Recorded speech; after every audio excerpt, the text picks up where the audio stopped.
எத்தனை செய்திகள் பேசி அறிந்தோம் ஒவ்வொரு நாளும், எத்தனை மனிதரை கண்டு மகிழ்ந்தோம் ஒவ்வொரு நாளும், எத்தனை நாட்டு தமிழரை இணைத்தோம் ஒவ்வொரு நாளும், எத்தனை அமைப்பின் நட்பினை கொண்டோம் ஒவ்வொரு நாளும், எத்தனை கேள்விகள் எத்தனை பதில்கள் ஒவ்வொரு நாளும், எத்தனை எத்தனை எத்தனை எத்தனை ஒவ்வொரு நாளும். கலந்துரையாடுவோம் கலந்துரையாடுவோம் கலந்துரையாடுவோம், எத்தனை செய்திகள் பேசி அறிந்தோம் ஒவ்வொரு நாளும், எத்தனை மனிதரை கண்டு மகிழ்ந்தோம் ஒவ்வொரு நாளும்.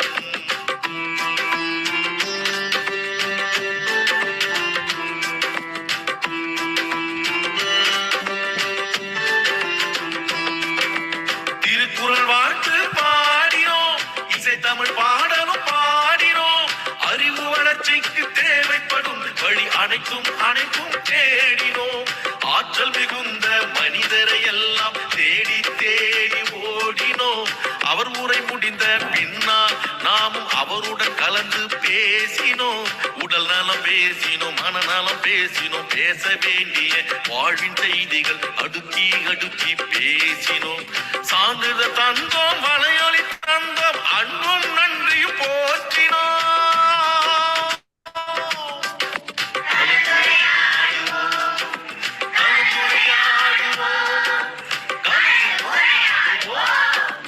எத்தனை செய்திகள் பேசி அறிந்தோம் ஒவ்வொரு நாளும், எத்தனை மனிதரை கண்டு மகிழ்ந்தோம் ஒவ்வொரு நாளும்.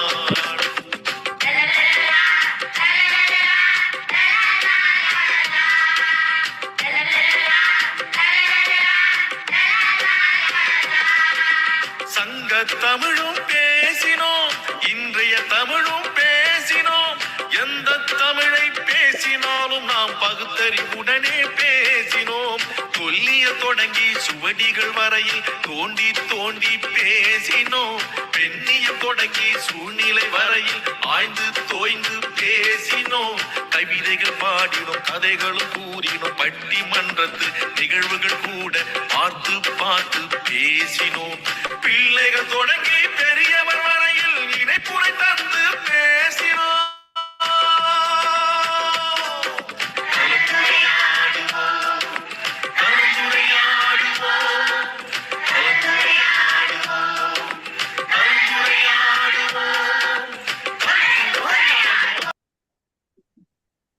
அனைவருக்கும் வணக்கம். இன்று ஒரு சிறப்பு நாள். இன்று பட்டிமன்ற களம். இன்றைய நிகழ்வில் பங்கு பெறும் அனைவருக்கும் வாழ்த்துக்களும் பாராட்டுகளும் நன்றிகளும். நிகழ்ச்சியினுடைய இன்றைய நிகழ்வு எண் 2208 பட்டிமன்ற களம். நாள் 12/7/2026 ஞாயிற்றுக்கிழமை, திருவள்ளுவர் ஆண்டு 2057, ஆடவை 28. நிகழ்ச்சியினுடைய முதல் பகுதியாக இன்றைய நிகழ்வு எண் குரல். படைத்திறன் திறல் அதிகாரத்தினுடைய 8வது குரல். வகையறிந்து தற்செய்து தற்காப்புமாயும் பகைவர் கண் பட்ட செருக்கு. வழிவகை உணர்ந்து தன்னையும் வலிமைப்படுத்திக் கொண்டு தற்காப்பும் தேடிக்கொண்டவரின் முன்னால் பகையின் ஆணவம் தானாகவே ஒடுங்கிவிடும். ஒரு செயலை செய்ய வேண்டிய முறையை அறிந்து நம்மை பலப்படுத்துவதுடன் ரகசியங்களையும் நாம் காத்துக்கொண்டால் பகைவர் தங்கள் மனதுக்குள் நம்மை எதிர்க்க எண்ணிய செருக்கு அழியும். இனி இன்றைய வரலாற்று செய்திகள். இன்று ஜூலை 12ஆம் நாள். இதே நாளில் 1641ஆம் ஆண்டு போர்ச்சுகலுக்கும் நெதர்லாந்துக்கும் இடையில் பாதுகாப்பு ஒப்பந்தம் ஏற்படுத்தப்பட்டது. 1690ஆம் ஆண்டு இங்கிலாந்தின் 3ஆம் வில்லியமின் படைகள் போயின் என்ற இடத்தில் 2ஆம் ஜேம்ஸின் படைகளை வென்றன. 1898ஆம் ஆண்டு செனான் தனிமம் கண்டுபிடிக்கப்பட்டது. இதே நாளில்தான் 16 ஜெர்மன் மாநிலங்கள் புனித ரோம பேரரசிலிருந்து விலகி ரைன் கூட்டமைப்பு என்ற புதிய அரசை நிறுவினர். இதே நாளில் 1932ஆம் ஆண்டு நார்வே வடக்கு கிரீன்லாந்தை தன்னுடன் இணைத்துக் கொண்டது. பாகிஸ்தானில் கல்விக்காக குரல் கொடுத்த மலாலாவை தாலிபான் தீவிரவாதிகள் சுட்டனர்.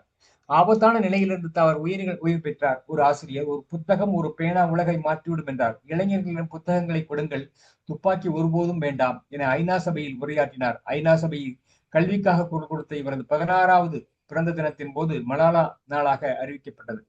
இன்று மலாலா யூசுப்சாய் நாள். மகிழ்ச்சி. இனி இன்றைய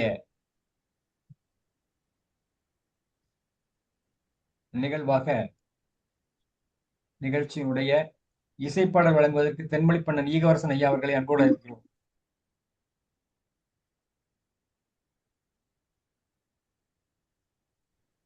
அனைத்து தமிழ் நெஞ்சங்களுக்கும் அன்பான வணக்கம். பாவலரேறு ஐயா அவர்களுடைய பாடல் இது. 50,000 ஆண்டு முன் பிறந்த அருந்தமிழ் வளர்க்காமல் மொய்பிலதான வடமொழி பேசியன் வாழ்வை குலை பேணோ.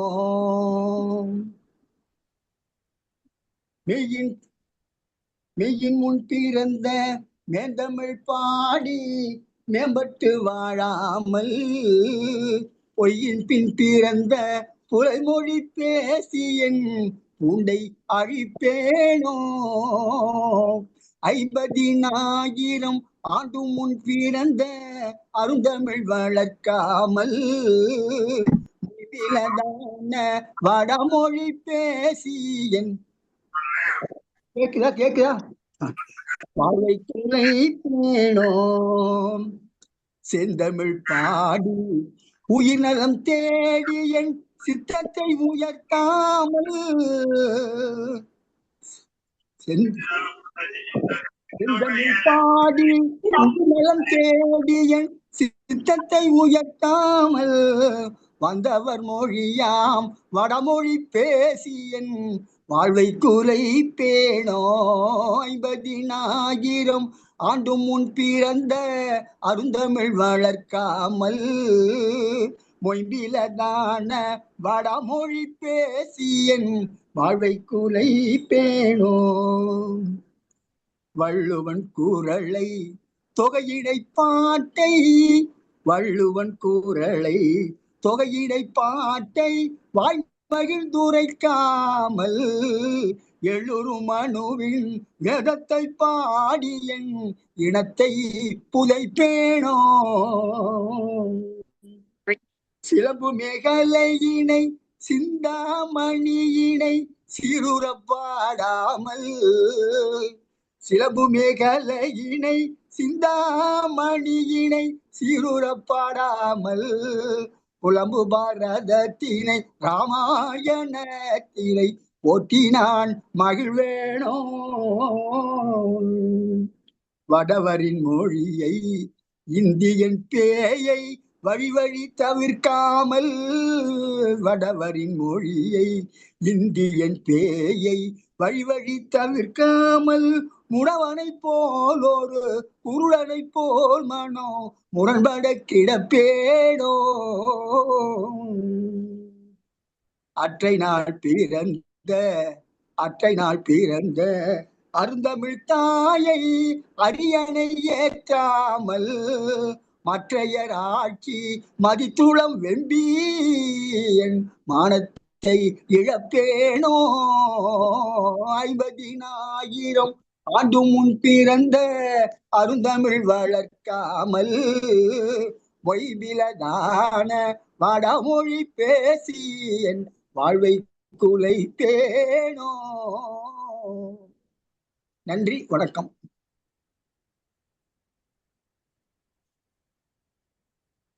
நன்றிங்கய்யா. சிறப்பாக இத்துடன் முதல் பகுதி நிறைவு பெறுகிறது. இரண்டாம் பகுதியை எடுத்துச் செல்ல மதுரை சரஸ்வதி உமாலட்சுமி அவர்களை அன்போடு அழைக்கிறோம். வாருங்கள் சரஸ்வதி, உமாலட்சுமி, இரண்டாம் பகுதியை எடுத்துச் செல்லுங்கள். என்னை இன்றளவும் பண்படுத்தி கொண்டிருக்கும் என் தாய் தமிழ் மொழியை வணங்கி வலைதளத்தில் இணைந்திருக்கும் அத்துணை ஆளுமைகளுக்கும் என் வணக்கத்தை தெரிவித்துக் கொள்கிறேன். களம் கலந்துரையாடுவோம் பேரவை தமிழ்நாடு நடத்தும் பட்டிமன்ற களம். நிகழ்வு எண் 2208. நாள் ஜூலை மாதம் 12ஆம் நாள் 2026.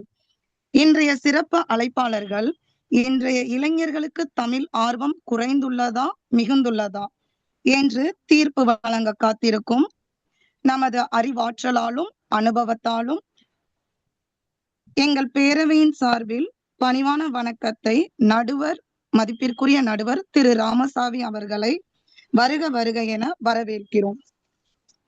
அதே போன்று இரு களத்தில் தங்கள் வாதத்திறனாலும் தமிழ் புலமையினாலும் சிந்தனை வளர்த்தாலும் இந்நிகழ்வை செம்மைப்படுத்தவிருக்கும் இரு அணிகளின் பேச்சாளர்கள் மதிப்பிற்குரிய எமிமால் ஆசிரியர் அவர்களையும், சிவாஜி கல்லூரி மாணவர் அவர்களையும், மதிப்பிற்குரிய குமரிராஜன் வங்கி மேலாளர் அவர்களையும், தமிழ் ஆர்வம் மிகுந்துள்ளது என்ற தலைப்பில் அணி சேர்ந்திருக்கும் மதிப்பிற்குரிய செல்வ கணபதி பேராசிரியர் அவர்களையும், மதிப்பிற்குரிய அந்தோணி ராஜா அவர்களையும், மதிப்பிற்குரிய ஜானகி அம்மா அறிவியல் பட்டதாரி ஆசிரியர் அவர்களையும் வருக வருக என்று கலந்துரையாடுவோம் பேரவையின் சார்பாக மனமகிழ்வுடன் அழைக்கிறேன்.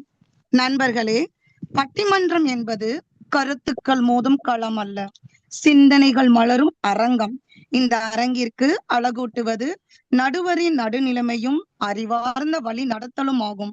எனவே இன்றைய கலந்துரையாடலை இனிதே வழிநடத்தி இரு அணிகளின் கருத்துக்களை சீர்தூக்கி தமிழ் அறத்தின் ஒளியில் சிறந்த தீர்ப்பை வழங்கவிருக்கும் மதிப்பிற்குரிய நடுவர் அவர்கள் தங்கள் இந்நிகழ்வின் களத்தை ஏற்று சிறப்பாக வழிநடத்துமாறு பணிவன்புடன் அழைத்து இக்கருத்து களத்தை தங்கள் பொற்பாதங்களில் சமர்ப்பிக்கிறேன்.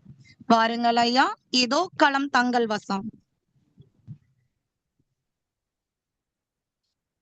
ஐயா, ஒளித்தடை நீக்குங்கள் ஐயா.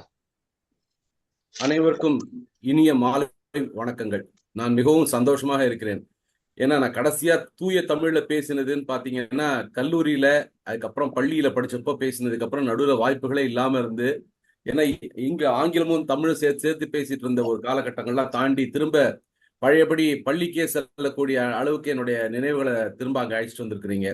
அந்த வகையில இந்த பட்டிமன்றத்தை எங்களுக்கு நடத்துவதற்கு அனுமதி அளித்து எங்களை உற்சாகப்படுத்தி கொண்டிருக்கின்ற கலந்துரையாடும் இந்த குழுவிற்கு என்னுடைய மனமார்ந்த பாராட்டுகளும் நன்றிகளும். இன்றைய இளைஞர் சமுதாயத்துல தமிழ் ஆர்வம் குறைந்துள்ளதா ஆர்வம் மிகுந்துள்ளதா அப்படிங்கிறத பாக்குறதுக்கு முன்னாடிலாம் தமிழ் எப்படி இருந்ததுங்கிறத பார்க்கலாம். நாங்கெல்லாம் பள்ளிகள்ல படிக்கிறச்சே எங்களுக்கு போதனை வகுப்புன்னு ஒன்று உண்டு. எந்த திங்கட்கிழமை அன்னைக்கு முதல் வகுப்பு போதனை வகுப்பா தான் இருக்கும்.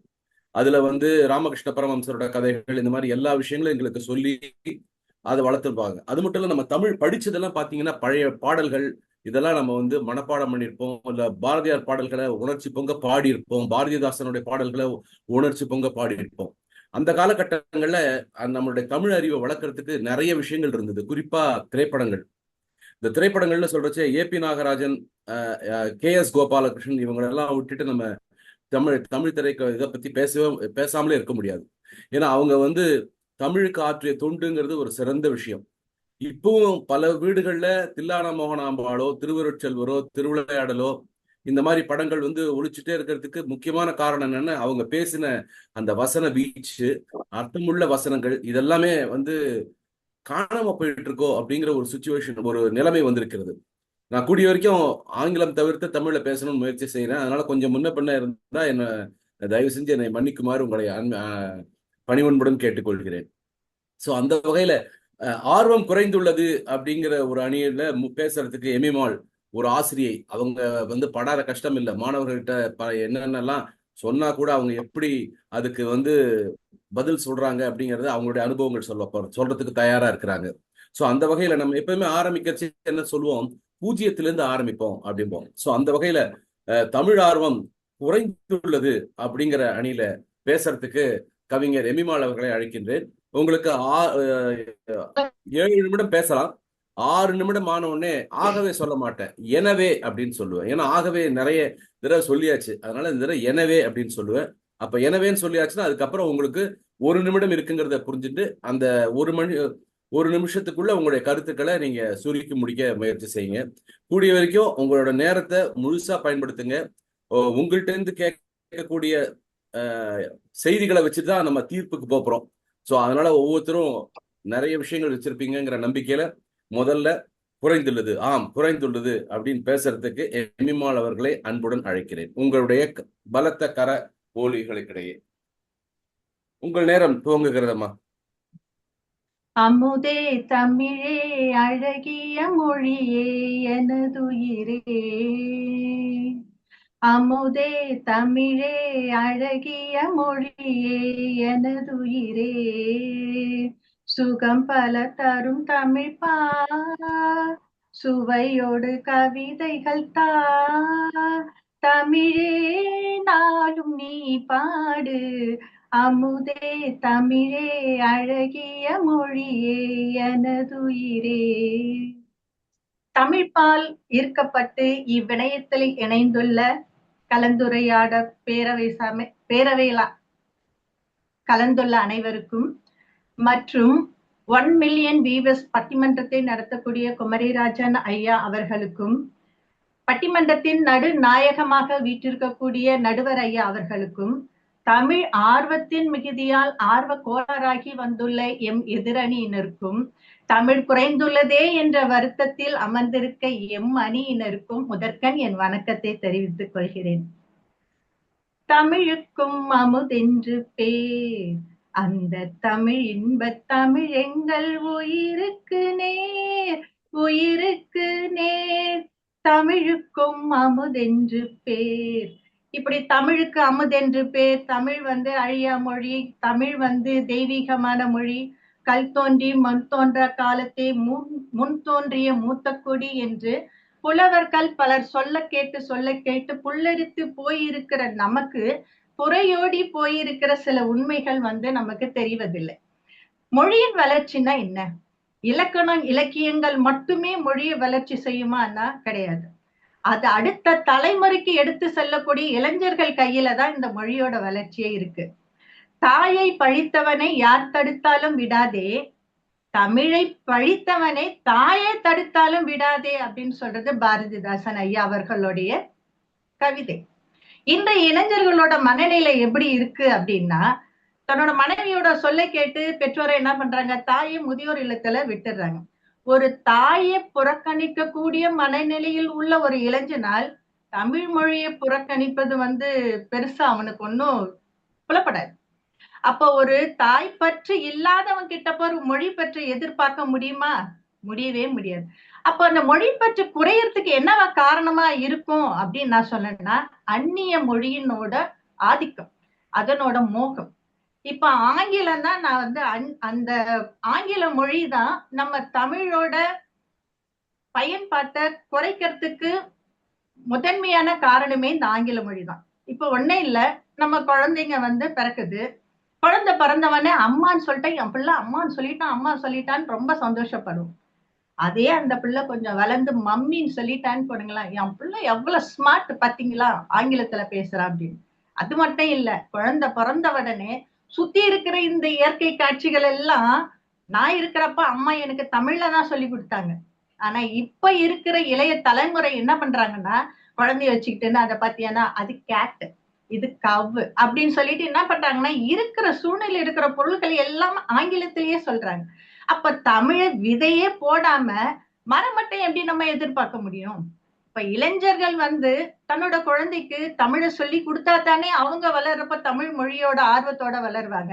பிறக்கிறப்பவும் சரி, இருக்கிற சூழ்நிலையும் சரி, எல்லாமே அந்நிய மோகத்தோட ஆட்டிப்படை கூட அதி பயங்கர சக்தியில நம்ம ஆட்பட்டு இருக்கிறோம். சரி, இது வீட்டுலதான் இப்படின்னு பள்ளிக்கூடத்துக்கு போனோம்னா, இப்ப நான் பள்ளி ஆசிரியர் என்றதுனால கிட்டத்தட்ட ஒரு 15 வருஷத்துக்கு மேல தமிழ் மீடியம், தமிழ் வழி கல்வி மட்டுமே பயன்பாட்டில் இருந்த அரசாங்க பள்ளியில இப்ப ஆங்கில வழி பள்ளி அதை வந்துடுச்சு. அவங்க ஆங்கில மொழி பாடம் முதன்மையான பாடமா எடுத்து படிக்கக்கூடிய சூழ்நிலையில வந்துட்டாங்க. அப்ப அரசாங்கம் கேட்டா என்ன சொல்றாங்க அப்படின்னா, எல்லாருமே என்ன பண்றாங்க, மெட்ரிகுலேஷன். நான் எனக்கு தமிழ் ஆழ்வம் குறைந்து இருக்குதுன்னு பேசுறதுனால நான் ஆங்கிலத்தையும் பயன்படுத்துவேன். எதிரணி தமிழ் ஆர்வம் அதிகம் இல்லையா, அவங்க ஆங்கிலம் பயன்படுத்தாம தூய தமிழ்ல பேசிட்டோம், ஆனா நாங்க ஆர்வம் குறைச்சலா இருக்கிறதுனால நாங்க ஆங்கிலத்தையும் பயன்படுத்திப்போம். இப்ப நாங்க என்ன பண்றோம்னா, மெட்ரிகுலேஷன் பள்ளி இருக்கு, அங்க என்ன பண்ணுவோம் அப்படின்னா, அது கிண்டர் கார்டன், ப்ரீகேஜில இருந்தே அவங்களுக்கு என்ன ஆங்கில வழி கல்வி தான் போதிக்கிறாங்க. என்ன அப்படின்னு கேட்டா, அடுத்தது மேல்நிலை பள்ளிக்கு போனோம்னா அவன் ஆங்கிலத்துல தானே பண்ணணும்.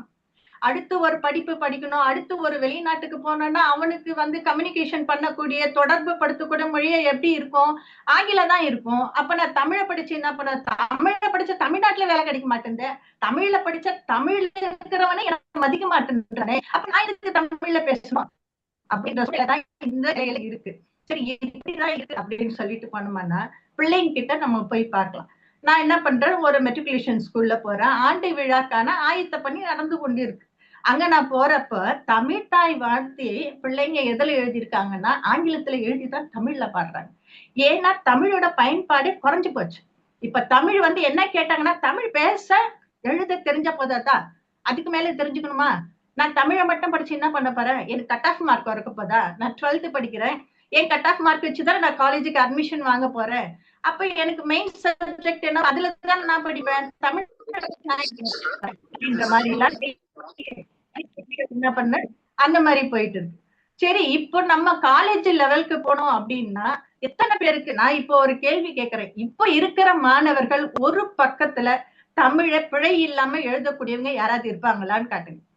இப்ப நம்ம தலைப்பட இளைஞர்கள், இன்றைய இளைஞர்களோட ஆர்வம் எப்படி இருக்குன்னு பார்க்கணும். சரி, இங்க மட்டும் இல்ல, இது மட்டும் இல்லாம என்ன பண்றாங்க அப்படின்னா, நம்மளோட கலாச்சாரம், நம்மளோட பண்பாடு, உணவு, உடை எது எடுத்தாலுமே என்ன அப்படின்னு கேட்டோம்னா ஆங்கில மொழி ஆதிக்கம் தான். ஒரு திருமணம் எடுத்துங்க, வெளிநாட்டு கலாச்சாரம் தான். உணவு எடுத்துங்க, வெளிநாட்டு உணவு தான்.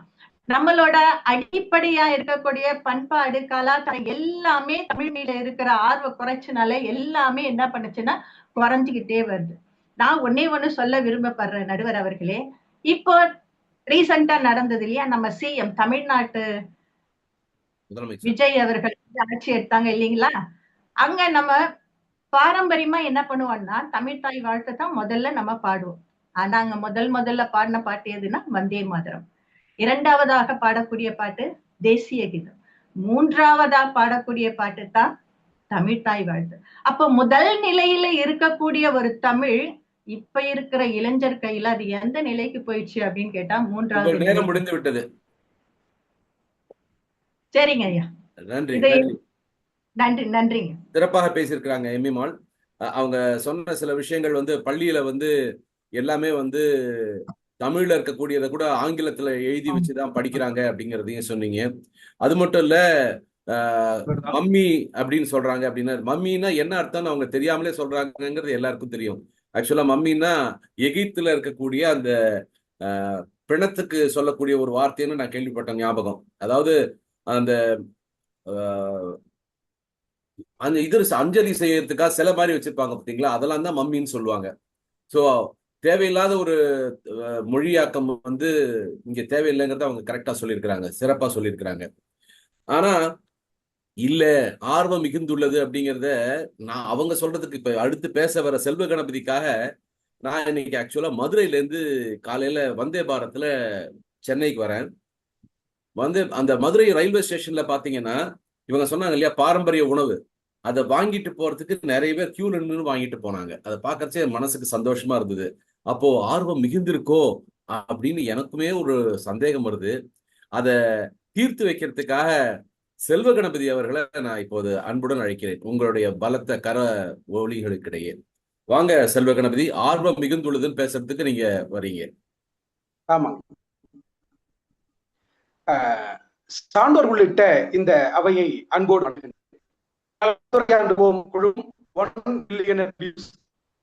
இணைந்து நடத்தக்கூடிய இந்த பட்டிமன்ற நிகழ்விற்கு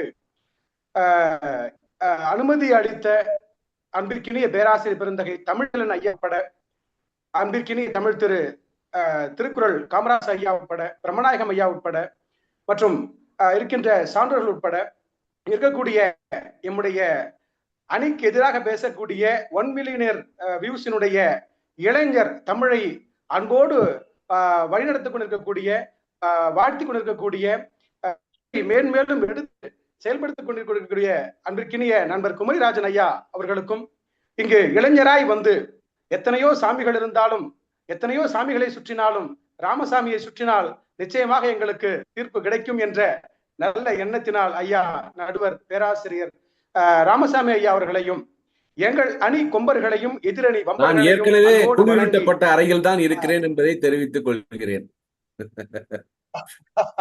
மகிழ்ச்சிங்கய்யா. அன்பால் பூட்டிவிட்டு அறைங்கய்யா, அது சாதாரண அறை கிடையாது. ஜானகி அம்மையார் அவர்களுக்கும் எனது அன்பான வணக்கங்களை தெரிவித்துக் கொண்டு, தாய்மொழி தமிழ் மொழி பற்று இளைஞர்கள் மத்தியிலே அதிகமாகி கொண்டுதான் இருக்கிறது. நம்ம தாய்மொழி பற்றின மொழி மட்டுமே அல்லாமல் கலை, கலாச்சார, உடை, உணவு சார்ந்த அத்துணையுமே நாம பார்க்கணும். ஒரு நிலைகள்ல பாக்குறப்ப ஆண்டுதோறுமே பல இடங்களில் புத்தக திருவிழாக்கள் நடக்குதுங்க. அதுல பாத்தீங்கன்னா பெரும்பாலும் இளைஞர்கள் தான் அதிகமாக அந்த புத்தகங்களை வாங்கி வாசிக்கிறார்கள். அதன் வாயிலாக 70% பேர் பயனடைகிறார்கள் என்ற ஒரு கருத்து கணிப்பும் உள்ளது. அதே நேரத்துல பாக்குறப்ப அந்த புத்தகங்கள் வாயிலாக தமிழை எந்தெந்த நிலைகளுக்கு கொண்டு செல்கிறார்கள் என்றால் கணினி வழியாக உலகளாவிய அளவிலே 2வது மொழியாக இந்த தமிழ் வளர்ச்சி நிலை கண்டுள்ளது என்றால் பெரியோர்களால் அல்ல, இளைஞர்களால் மட்டுமே. பல்வேறு அறக்கருத்துகளையும் நீதி நூல்களையும் திருக்குறளையும் மிக அழகாக நேர்த்தியாக இந்த பல்வேறு இந்த ஏஐ சொல்லக்கூடிய செயற்கை நுண்ணறிவு வாயிலாக சிறு சிறு படங்களாக சிறு சிறு காணொளிகளாக அழகாக வெளியிட்டுக் கொண்டிருக்கிறார்கள். அதிலே பல்வேறு வியூஸ்க்காக நமக்கு பார்க்க முடிகிறது, பல்வேறு பார்வையாளர்கள் பார்த்திருக்கிறார்கள். அதே நிலையிலே ஐயா அவர்கள் ராமசாமியா சொன்னது போல உணவு முறையிலே கிட்டத்தட்ட நாம் 60களுக்கு முன்பாக உண்ட உணவு 60-70களில் இருந்து 2000 வரை மறந்த உணவுகள், அந்த உணவுகளை எல்லாம் மீட்டெடுத்து மீண்டும் அந்த உணவுகளை உண்ணக்கூடிய நிலையிலே, ஆரோக்கியத்தை பேணக்கூடிய நிலையிலே, தமிழ் சார்ந்த உணவுகளை முன்னெடுக்கக்கூடிய நிலையிலே இன்றைய இளைஞர்கள் இருக்கிறார்கள். உடை கலாச்சாரத்திலே பார்க்கின்ற பொழுது எத்தனைக்கு வியர்னு சொல்லிட்டு எங்களுடைய கல்லூரிகள்ல ஒரு கிட்டத்தட்ட 1 வாரம் இந்த நாளை கொண்டாடுவோம். அதுல வேட்டி சட்டை அணிந்து சேலைகளை அணிந்து அவ்வளவு அழகாக, மற்ற நாட்களை விட அன்னைக்கு அழகா பெண்கள் அந்த தன் புகைப்படம் எடுத்துக்கிடுவாங்க. அதே சமயத்துல ஆங்காங்கு இருந்து அந்த உடை கலாச்சாரத்தை மற்ற மாணவர்களுக்கு மத்தியிலும் மற்ற மாநில மத்தியிலும் அந்த கலாச்சாரத்தை கொண்டு வருவார்கள். அதே சமயத்துல பாக்குறோம், நம்ம இந்த இதுல நம்ம அம்மையார் சொன்னாங்க, தாய் பற்று இல்ல, தாய்மொழி பற்று இல்லைன்னு. ஒரு சிலரை மட்டும் விட்டு நிச்சயமாக அனைத்து இளைஞர்களும் தாய்மொழி பற்றோடு தான் இருக்கிறார்கள், தாய் பற்றோடு தான் இருக்கிறார்கள் என்று சொல்ல இந்த விரும்புகிறேன். அதே சமயத்துல எங்க கல்லூரியில பாத்தீங்கன்னா மாதந்தோறும் பட்டிமன்றம் நடத்துவோம். அதுல சுமார் 400 இளைஞர்களுக்கு மேல பங்கேற்பெறுவாங்க. பேசுகின்றவர்களும் இளைஞர்கள் தான். இது மாதந்தோறும் நடக்கக்கூடிய பட்டிமன்றம். ஆண்டுல 2 முறை பெரிய பட்டிமன்றம் நடக்குங்க. 1200 மாணவர்கள் பயன்படுவாங்க அந்த பட்டிமன்றங்கள்ல. அதே போல நூலகங்கள் பயன்படுத்துறதுல சரி, யூடியூபர்களாக இருக்கிறதும் சரி, அதே போல மரபு சார்ந்த விடயங்கள்ல பாக்குறப்ப கூட சரி, கீழடியில் இருந்து பல்வேறு அகழ்வாராய்ச்சிகளை தேடி செல்லக்கூடியவர்களாக இன்றைய இளைஞர்கள் இருக்கிறார்கள்.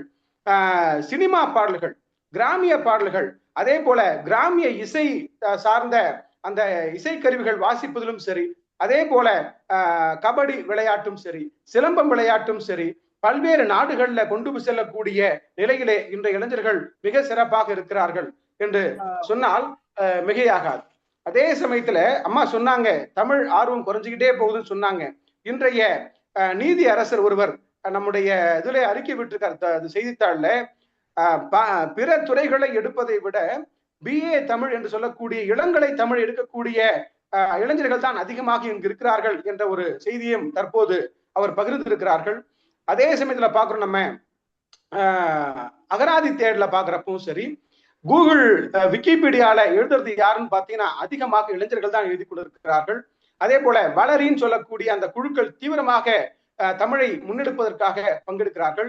நீங்க இங்க கூட பாத்தீங்கன்னா பெரும்பாலும் இளைஞர்கள் தான் இருக்காங்க. அம்மையார் எம்மியம்மாள் உட்பட அனைவருமே இளைஞர்கள் தான். அந்த இளைஞர்கள் தான் தமிழை கொண்டு சேர்க்கிறார்கள். கணினி தமிழ் மாநாடு, அயலக தமிழ் மாநாடு, அதே போல வரலாற்று புதினங்கள்ல ஆர்வம், நாட்டம், அதே சமயத்துல தமிழ் கலவாமல் பேசக்கூடிய நிலையிலே இன்றைய அயலக தமிழர்கள் தன்னுடைய பிள்ளைகளுக்கு, இளைஞர்களுக்கு தமிழை ஊட்டி வளர்த்து கொண்டிருக்கிறார்கள் என்று சொன்னால் நிச்சயமாக அது இந்த வளரும் இளைஞர்களுக்கு தமிழ் மிகப்பெரிய ஒரு வரப்பிரசாதமாக, மிகப்பெரிய ஒரு நிலையிலே அந்த தமிழானது வளர்ச்சி கொண்டிருக்கிறார்கள். கலந்துரையாடுவோம் குழு கிட்டத்தட்ட 2208 நிகழ்வுகள்லையும் பெரும்பாலும் நிகழ்ச்சி தொடங்கினதிலிருந்து முடிகிற வரைக்கும் இளைஞர்களையும் குழந்தைகளையும் சிறார்களையும் தமிழ் வழிப்படுத்தி நல்வழிப்படுத்தி பல்வேறு நிலைகள்ல தமிழை வளர்ச்சி செய்யக்கூடிய ஒரு மிகப்பெரிய பங்கை கலந்துரையாடுவோம் குழு நிகழ்த்தி கொண்டிருக்கிறது.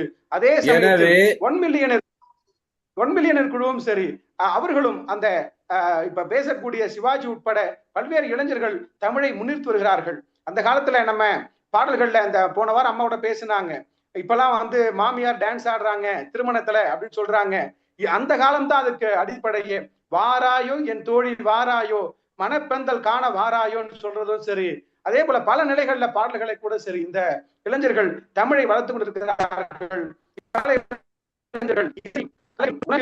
அதே போல படிப்பிலும், அதே சமயத்தில் சமூக ஊடகத்திலும் பல நிலைகளில் தங்களுடைய தமிழ் பங்காற்றி தமிழை வளர்த்து கொண்டிருக்கிறார்கள் என்று சொல்லி என்னுடைய வாதத்தை நிறைவு செய்கிறேன்.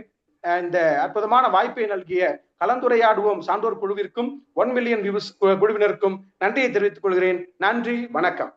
அருமை அருமை. செல்வ கணபதி அப்படியே சூறாவளி மாதிரி பல விஷயங்களை சொல்லியிருக்கிறாரு. அதனோட நீட்சியா நான் சில விஷயங்களை பாக்குறேன். நான் ஆக்சுவலா பள்ளிகள்ல படிக்கிறச்சே மேடை பேச்சுல எனக்கு எழுதி கொடுத்துருவாங்க, அதை நான் போய் படிக்கணும். அந்த மாதிரி படிக்க ஆரம்பிக்கிறச்சே வார்த்தைகளை தப்பா சொல்லுவேன், இருந்தாலும் விடாம திரும்ப ஏத்துவாங்க. அந்த ஆர்வத்தை தமிழாசிரியர் கண்டிப்பா கொடுக்க முடியுங்கிறதுல மாற்று கருத்தே கிடையாது.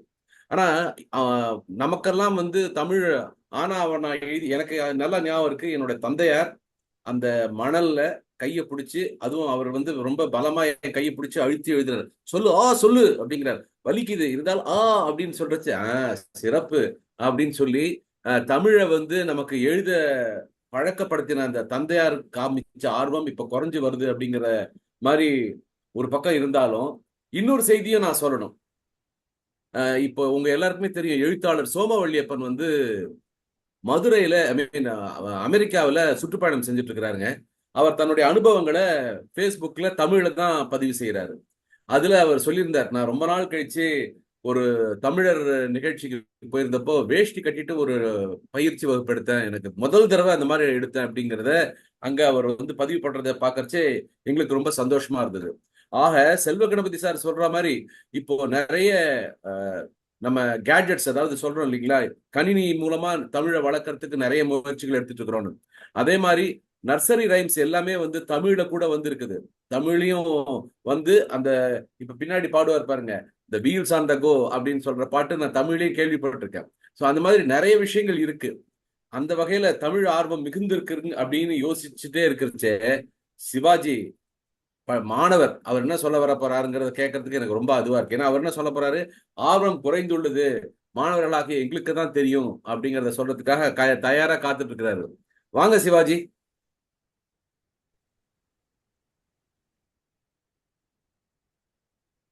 சிவாஜி, நீங்க பேசலாம்.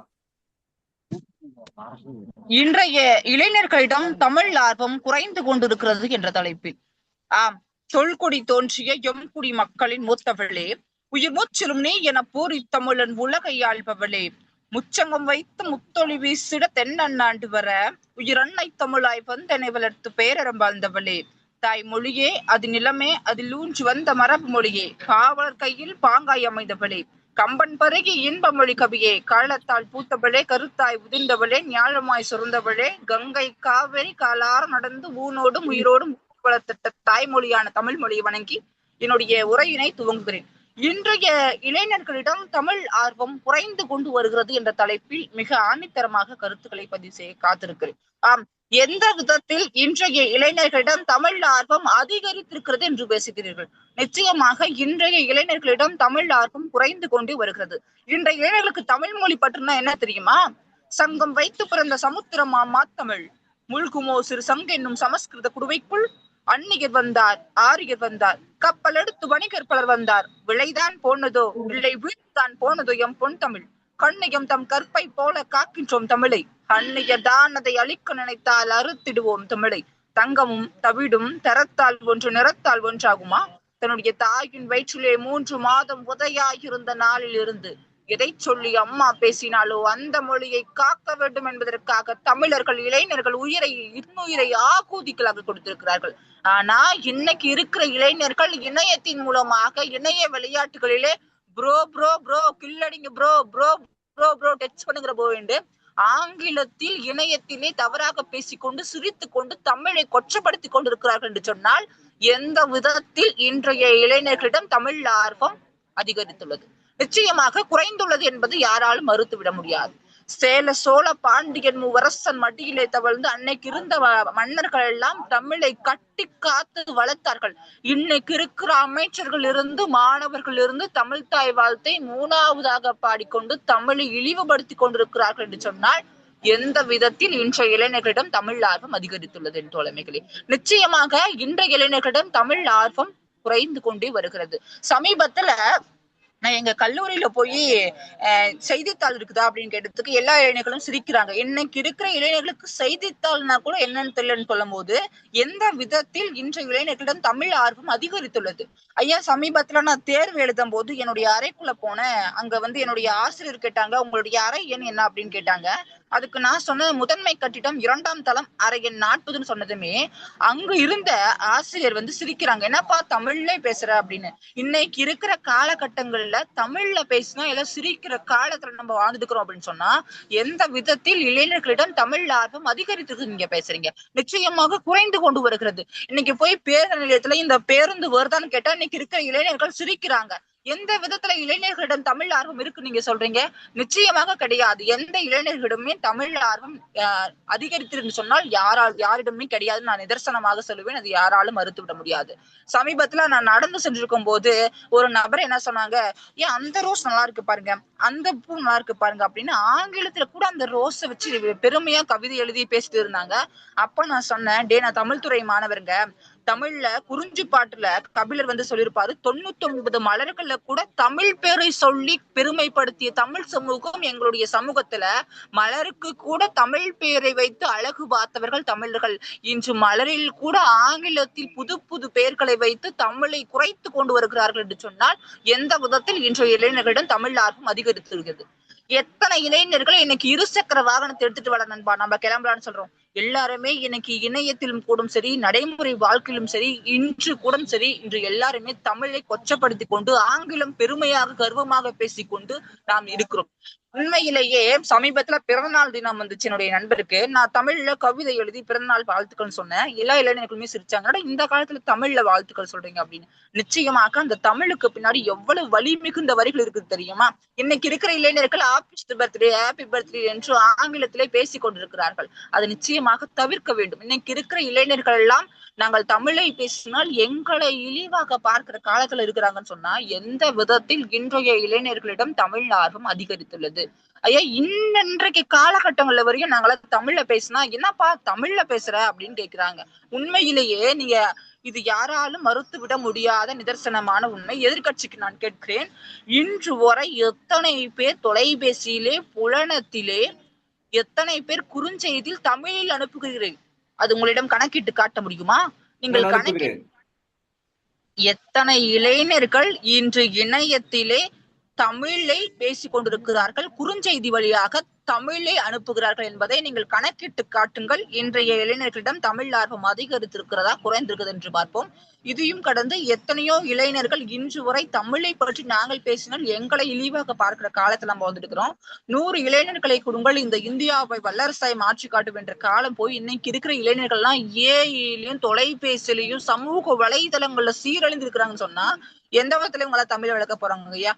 அன்னைக்கெல்லாம் இந்திய எதிர்ப்பு போராட்டத்துல 1938 அண்ணாமலை பல்கலைக்கழகத்தை சார்ந்த மாணவன் இந்திய எதிர்ப்பு போராட்டத்திலே என்னை காப்பாற்றாதீர்கள், இந்த தமிழை காப்பாற்றுங்கள் என்று உயிரை விட்டார் என்று சொன்னால் இன்னைக்கு இருக்கிற இளைஞர்கள் இணையத்திலே அவனை கொல்லுங்கடா ப்ரோ அவனை அட்டாச் பண்ணுங்க என்று ஆங்கிலத்திலே பேசிக் கொண்டிருக்கிறார்கள் என்று சொன்னால் எந்த விதத்துல ஐயா இன்னைக்கு இருக்கிற இளைஞர்களிடம் தமிழ் ஆர்வம் அதிகரித்திருக்கிறது? ஐயா, இன்னைக்கெல்லாம் தொலைபேசி எடுத்து வணக்கம் சொன்னா சிரிக்கிறாங்க. என்னப்பா வணக்கம் சொல்ற, அல்லோ சொல்ல மாட்டியான்னு. அன்னைக்கெல்லாம் இதை பார்த்துதான் பாரதிதாசன் எழுதியிருக்க கூடும். என்ன தெரியுமா? பிள்ளை பிறந்தேன் யாருக்காக, பெற்றெடுத்தேன் தமிழ் மொழி போருக்காக, உள்ளம் இருப்பதும் உயிர் நிகத்தமிழ் சீருக்காக, என் இன்னுயிர் போனால் போகட்டும், புகழோடு என் தலை சாய்க்கட்டும், தேனாய் செய்து செந்தமிழ் தானே திக்கட்டுமே என் தோளும் நிக்கட்டும் என்று அன்னை தமிழ் நம் வாழ்வதற்காக எனவே இன்னுயிரை ஆகூதியாக கொடுத்தவர்கள் தமிழர்கள். ஆனா இன்னைக்கு இருக்கிற இளைஞர்கள் வாழ்வில் நடைமுறையிலும் சரி, இணையத்திலும் சரி, பேசுவதிலும் சரி தமிழை இழிவுபடுத்தி கொண்டு ஆங்கிலத்தை உயர்த்தி பேசுகிறார்கள். தமிழ் ஆர்வம் குறைந்து கொண்டே வருகிறது. நான் ஒரே ஒரு வாதத்தை முன்வைக்கிறேன். இன்னைக்கு இருக்கிற எத்தனை இளைஞர்கள் தொலைபேசியிலே புலனத்திலேயே குறுஞ்செய்தி தமிழில் அனுப்புகிறீர்கள். அதை கணக்கிட்டு காட்டுங்கள், பார்க்கலாம் தமிழ் ஆர்வம் அதிகரித்திருக்கிறதா குறைந்திருக்கிறதா என்று. நன்றி, வணக்கம். சிறப்பாக சிவாஜி வீர சிவாஜி மாதிரி அருமையான கருத்துக்களை ரொம்ப தெளிவா சிறப்பா, அதுவும் இயற்கை சூழல்ல ஒரு மரத்துக்கு கீழே உட்கார்ந்து தன்னுடைய கருத்துக்களை சொல்லியிருக்கிறாரு. போதி மரத்துக்கு கீழே உட்கார்ந்த புத்தர் மாதிரி, இந்த என்ன மரம் தெரியல, அந்த மரத்துக்கு கீழே உட்கார்ந்த சிவாஜிக்கு நிறைய விஷயங்கள் சொல்லியிருக்கிறாரு. அவருக்கு சில விஷயங்கள் நான் சொல்லணும்னு ஆசைப்படுறேன். ஆக்சுவலா கவிஞர்கள் யாருமே புதுசா பிறக்கிறது இல்லைங்க. அவங்க தமிழ் ஆர்வத்தை நிச்சயமா ஆசிரியர்கள் தூண்டுறாங்கிறதுல மாற்று கருத்தே கிடையாது. அந்த வகையில ஒரு சிறந்த தமிழ் ஆசிரியர் நிறைய மாணவர்களை உருவாக்க முடியுங்கிறதுக்கு சிறந்த எடுத்துக்காட்டுன்னு பாத்தீங்கன்னா பெரியார்தாசன். அவர் பச்சைப்பாஸ் கல்லூரியில தமிழ் பேராசிரியரா இருந்தப்போ அவர் மூலமா நிறைய பேர் சினிமாவுக்காக வாய்ப்பு கேட்டு வந்தவங்க. அத்தனை பேரும் தமிழ அழகா பாடல் எழுதி தெரிஞ்சவங்க. குறிப்பா முத்துக்குமார், முத்துக்குமார், அதுக்கப்புறம் சொல்லிட்டே போலாம். இவங்க எல்லாருமே யுகபாரதி, இவங்க எல்லாருமே தமிழ்ல பல விஷயங்கள் எல்லாம் கத்துக்கிட்டு எடுத்த உடனே பாட வராம பல கவியரங்கங்கள்ல பங்கு பெற்று அதெல்லாம் தாண்டி வந்திருக்கிறாங்க. அதுக்கெல்லாம் முக்கியமான காரணமா இருந்தது என்னன்னா, தாய் தமிழுக்கு ஒரு ஒரு முக்கியத்துவம் கொடுத்து அந்த குழந்தைங்களுக்கு பள்ளிக்கூடத்துல சொல்லி கொடுக்காம இருந்தாலும் இவங்க அந்த தமிழ் ஆர்வத்தை அவங்களுக்கு ஊட்டினாங்க. அதனாலதான் தமிழ் ஆர்வம் ஜாஸ்தியா இருக்கா அப்படின்னு யோசிச்சுட்டு இருக்கிற சமயத்துல அந்தோணி ராஜா பேச வராரு. ஆர்வம் மிகுந்துள்ளதா அப்படிங்கறத பத்தி சொல்லுங்க அந்தோணி ராஜா. அவையோர் அனைவருக்கும் வணக்கம். நடுவுரையா உங்களுக்கும் வணக்கம். எங்களை போல் இளைஞர்களுள் இளைஞராக உட்கார்ந்துள்ள நடுவரையா தங்களுக்கும் ஒரு வணக்கம். நான் நம்புறேன், என்ன நம்புறேன். முன்னாடி பேசின எல்லாருமே ரொம்ப அற்புதமா பேசினாங்க. அப்படியே படன்னு பேசி முடிச்சிட்டாங்க. நான் நண்பர் சிவாஜிக்கு எமிமா அம்மாவுக்கும் ஒரு நினைவூட்டல் பட்ட நினைக்கிறேன். இவங்க தமிழ்ல நாங்க தங்கிலீஷ்ல பேசி கொலை பண்ணிட்டு இருக்கோம், தமிழை இப்ப எல்லாரும் மறந்துட்டாங்க, தமிழை இப்ப எல்லாரும் ஆங்கிலத்துல டைப் பண்றாங்க அப்படின்னு சொல்லி நிறைய சொல்றாங்க. அவங்க தமிழ்ல அவங்க அந்நாள் இளைஞர்கள் வச்சுக்கலாமே, 2090 இருந்த இளைஞர்கள் வச்சுக்கலாமே. அவங்க தமிழை எப்படி பேசுறாங்கய்யா? தமிழ் முதல்ல தமிழில இருந்து தமிழா உருவானது. தமிழ அவங்க இலக்கண முறையில எப்படி பேசுறாங்க, இலக்கியத்தோட எப்படி பேசுறாங்க? இப்ப யாரும் அப்படி பேசுறது இல்லைங்கய்யா. அதாவது 2090 இருக்கிறவங்களே அப்படி பேசுறது இல்லை. அப்படி இருக்கிறப்ப அவங்களே அப்ப தமிழை மாத்திட்டு இப்ப எங்களை தமிழை கொலை பண்ணிட்டான் அப்படின்னா எப்படி அதை ஒத்துக்க முடியும்? தமிழை பொறுத்த வரைக்கும் ஒரு அற்புதமான குணம் உள்ளதுங்கய்யா. அது தன்னை அந்தந்த சூழ்நிலைக்கு ஏற்ற மாதிரி தன்னை தகவமைச்சு மாத்திக்கிட்டே வரும். அதே மாதிரிதான் இப்ப தமிழ் எங்ககிட்ட அவனுக்கு குறையல ஆர்வம், அவன் இன்னும் கூட்டிக்கிட்டு தான் இருக்கோமே தவிர குறையவே இல்லை. ஒரு எடுத்துக்காட்டுக்காக நம்ம வீர விளையாட்டான ஜல்லிக்கட்டுக்கு ஒரு இழுக்குன்னு சொல்லி வந்த உடனே யாரு முன்னாடி போய் என்ன ஆரம்பிச்சது அந்த போராட்டத்தை? இந்நாள் இளைஞர்கள் தானே. அப்ப இளைஞர்களுக்கு தமிழ் ஆர்வம் குறைஞ்சதை நீங்க எப்படி சொல்லுவீங்க? அடுத்ததாயா நம்ம நண்பர் சிவாஜி கூட சொன்னாரு, நான் எங்க காலேஜ்ல போயிட்டு நியூஸ் பேப்பர் கேட்டேன், யாரும் செய்தித்தாள் கேட்டேன், யாரும் கொடுக்கல. இன்னும் இந்த காலத்துல யாரெல்லாம் செய்தித்தாள் படிக்கிறான்னு சொல்லி கேட்குறாங்க. அவங்களுக்கு நினைவூட்டம்னு நினைக்கிறேன். தமிழ் பழங்கால முறையில தான் படிக்கணும், நாங்க பேப்பர்ல தான் படிக்கணும் அப்படின்றதுலாம் இல்லை. மொபைல்ல இருக்கு, நீங்க போன்ல டைப் பண்ணி டுடேஸ் நியூஸ் இன் தமிழ் போட்டீங்கன்னா வரப்போகுது. அல்லது இன்னைக்கு தேதியை போட்டு இந்நாள் செய்தித்தாள் அப்படின்னு சொல்லி நீங்க போட்டீங்க அப்படின்னா போன்ல வந்துட போகுது. எதுக்கு நீங்க இதுக்காக போய் காலேஜ்ல போயிட்டு எனக்கு நியூஸ் பேப்பர் வேணும் அப்படின்னு சொல்லி நீங்க தனியா எது கேட்கணும்? நீங்க கையிலே வச்சிருக்கீங்களே, உலகமே உங்க கையில இருக்குன்றப்ப நீங்க எதுக்கு தனியா போய் கேக்குறீங்க? அவர் ஏன் கேட்டிருப்பாருன்னா, பள்ளியில படிக்கிறச்சே பள்ளியில இலவசமா செய்தித்தாள் கொடுக்கறது ஒரு பழக்கம். அந்த ஒரு ஆர்வ கோளாறுல கல்லூரியில கேட்டிருப்பாரு. அவரை மன்னிச்சிடலாம், நீங்க பேசு. அப்புறமாங்கய்யா எமிமா அம்மா சொல்றாங்க, இப்போ இந்த காலத்துல கல்லூரிகள்ல தமிழ் குறைஞ்சிக்கிட்டே வருது, தமிழோட பயன்பாடுகள்லாம் குறைஞ்சிக்கிட்டே வருது அப்படின்றாங்க. அம்மா அதெல்லாம் உண்மை இல்லம்மா. எங்க கல்லூரியில கூட மாதத்துக்கு 2 முறை தமிழ்ல ஒரு போட்டி நடக்கும். கட்டுரை போட்டியா இருக்கலாம், கவிதை போட்டியா இருக்கலாம், பாட்டு போட்டியா இருக்கலாம். அதுவும் இந்த சுத்த தமிழ் பாட்டு. நான் கூட ஒரு முறை பாடினேன், நம்ம பாரதியாரோட பாட்டு, வங்கத்தில் நம்ம பாரதியார் ஒரு பாட்டு, அழகா ஒரு பாட்டு பாடியிருப்பாரு. சிந்து நதியின் மிசை நிலவினிலே. சிந்து நதியின் மிசை. இதுக்குதான்யா சிந்து என்ன மாதிரி ஒரு நதியின் நீதியரசர் வேணுங்கிறது. ஆமாயா, அதுதான் ஐயா நம்ம நடுவரையா இருக்கிறாருன்ற அந்த ஒரு நம்பிக்கையில வந்துட்டேன். சிந்து நதியின் மிசை நிலவினிலே சேரரன் நாட்டிலம் பெண்களுடனே சுந்தர தெலுங்கினில் பாட்டிசைத்து தோணிக்கல் ஓட்டி விளையாடி வருவோம் இப்படின்னு நான் கூட பாட்டு பண்ணேன். எனக்கு முதல் பரிசு கொடுத்தாங்க. இதுக்கே முதல் பரிசா?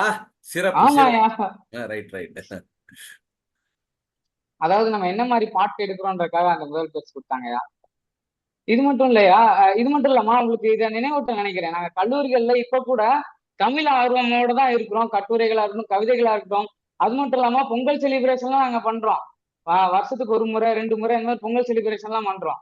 ஆக வருஷத்துக்கு ஒரு தடவை தான் வருது பொங்கல். ஆமாங்கய்யா, நாங்க வந்து ஊர் அதே பொங்கல் 2 தடவை பண்றீங்களா? சரி.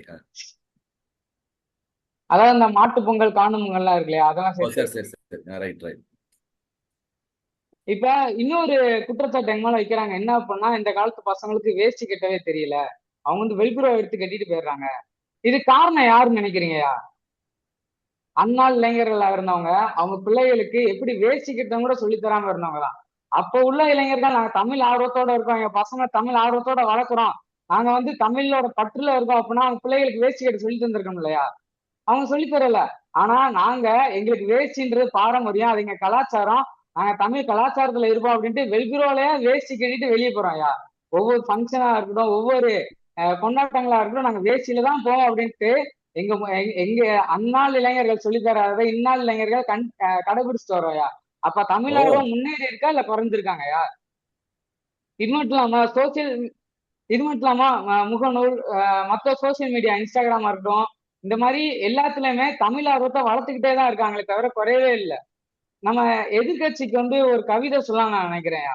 அதாவது, நதியில் விழுந்த இலை கடலை சென்று அடையுமா, விடை தெரியாமல் ஒரு பயணம் அப்படின்ற மாதிரிதான் எதிர்கட்சியினர் உட்கார்ந்துருக்காங்க.